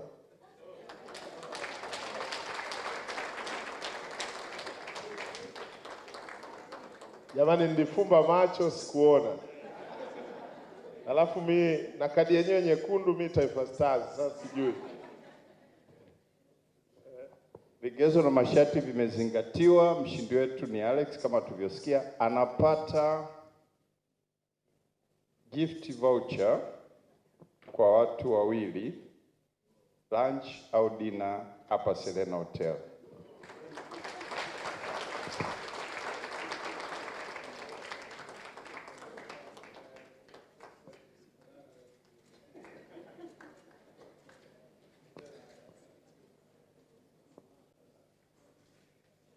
Tumemaliza.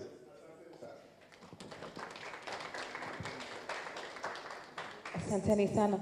Waziri, naomba nikuombe kwa ruhusa yako na Mr. Machum, niombe msimame pale katikati tuweze kupata picha 2-3. Asante sana. May I ask all our panelists to join us on the stage? I may please also ask Mr. Deputy Permanent Secretary Celestine Kakele to join on stage. May I please ask all board member for Mwananchi Communications, board chair, Mr. Mususa, as well as Ambassador Amin Pungwe to join us onto the stage.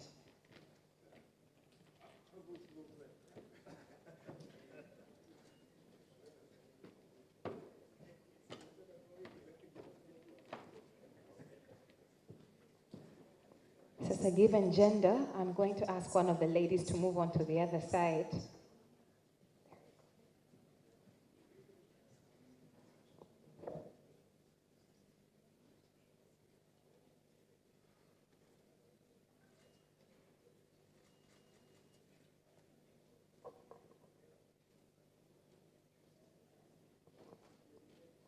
Thank you to all our panelists. May I please ask the organizing committee for the event to join us to the stage? Organizing committee, tafadhali, organizing committee. Please, tafadhali, endelea kubaki hapo. Organizing committee, Mr. Musu. Organizing committee, karibuni to the stage. Makofi kwa tafadhali as they come up. The behind the scenes.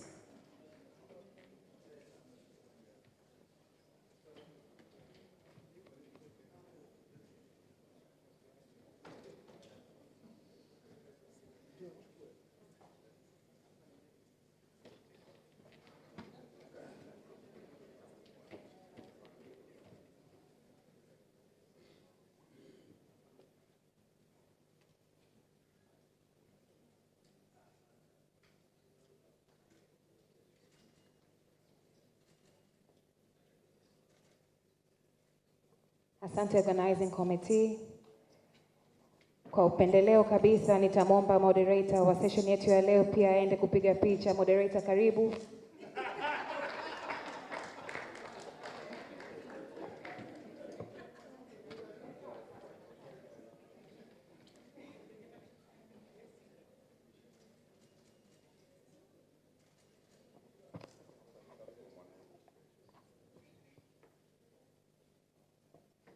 Asanteni sana, asante sana waziri, asante Mr. Machum, asante DP, asante Mr. Mususa. Tayari tumemaliza, mnaweza kuketi tafadhali. A hand of applause as they come down to the stage. I have a theory. Na my theory ni kwamba kila kofi ukipiga ni calorie moja inaondoka. So for every clap you make, you lose a few calories. So tukisema jamani, a hand of applause, tunafanya mazoezi. Tujaribu tena, a hand of applause, ladies and gentlemen. Yani hapo umeshapunguza kilo. As we've come to round off our event for today, Mwananchi Thought Leadership Forum, finding solutions together. I just want to take a moment and wrap up imeshafanyika. I don't have a job to wrap up. Lakini I just remembered something as we're speaking, kwamba culture eats strategy for breakfast, where we started talking about moving from potential to reality, the potential of digital transformation to reality of digital transformation. We've wrapped up. I just want to throw some thoughts that we can keep chewing over as we head off to take our last bites kabla tujaondoka. And perhaps to give you a little bit more to put onto your social media pages with the photos ambazo mtakuwa mmescan on the the code hapa. I was reading yesterday, I saw something, there was a quick report kwamba, when you're talking about digital transformation, you know, pros and cons, I was looking at ChatGPT, right? And I was looking at how now there's an issue that's arising where you can easily, very easily, don't do it, but I'm just saying, just don't do it. You can take the photo of a young girl and put it online and it undresses her. It shall not be repeated, it's there. But then, this is when we're talking about the things that young people have access to online, right? And then also thinking about things like, even as we're talking about digital literacy as well as digital penetration, upande wa rural spaces, how are we ensuring that those who are not digitally literate are protected against cyberbullying? Because cyberbullying also has different stages to it. There are different things. When we're talking about cyberbullying, sisi kimjini mjini kuna mawazo ambazo tunafikiria kwamba kanibuli, kanisema, lakini there's a different side to it. And then on the other side, when we've talked about cybercrime already, but even especially in a space where there's so much youth unemployment, I know in the work that I do, we work with a lot of young ladies, and the biggest issue that has come up, especially with those who get their phones for the first time, is scams. How do you tell the difference between somebody who's scamming you for a job opportunity, opening doors for something that you would not necessarily be able to say no to huko baadaye? So that just brings a different thought process on digital literacy and some of the things we need to be thinking about. And upande mwingine, I think when we talk about just culture eats strategy for breakfast, there's some work we were doing in some rural spaces, and one of the things that came up was the traditional and gender norms that keep people from actually owning mobile phones, because in many spaces, regardless, we're talking about that usage, regardless how much connectivity ipo, how many phones are available, it's too promiscuous for a woman to use a phone. And so regardless what we do, in many places in rural and remote Tanzania, the phone usage is still going to be an issue. So how do we make sure that we are co-creating across different sectors? And so even as much as people within the digital communications technology space are here, it is imperative that we make sure when we leave here, we're not just speaking within our silo and our echo chamber, and we're involving those from other sectors, because now the digital transformation is foundation to success across all these other sectors. So we must be having conversations together. So this finding solutions together may move from Mwananchi Forum, and may Mwananchi Forum exist even past this conversation. I'm hoping that even next week and the week after that and going forward, we can have conversations triggered about the digital transformation on our pages, still with the same hashtags that I announced today, to just show kwamba the conversation is alive, and we've not just come here to bombard the minister with things like, we've all taken a responsibility and an individual role to make sure kwamba the digital transformation is actually truly advantageous for all Tanzanians. And as you are tagging, tafadhali kumbukeni, the hashtag are Mwananchi Forums, hashtag TZ Digital Transformation, hashtag Mapinduzi ya Kidijitali. And with that, ladies and gentlemen, naomba mjipigie makofi, a hand of applause to yourselves. I truly believe that each and every single person here is going to be standing on the right side of history. Asanteni sana. My name was Khalil Mbowe, and I was your moderator for today.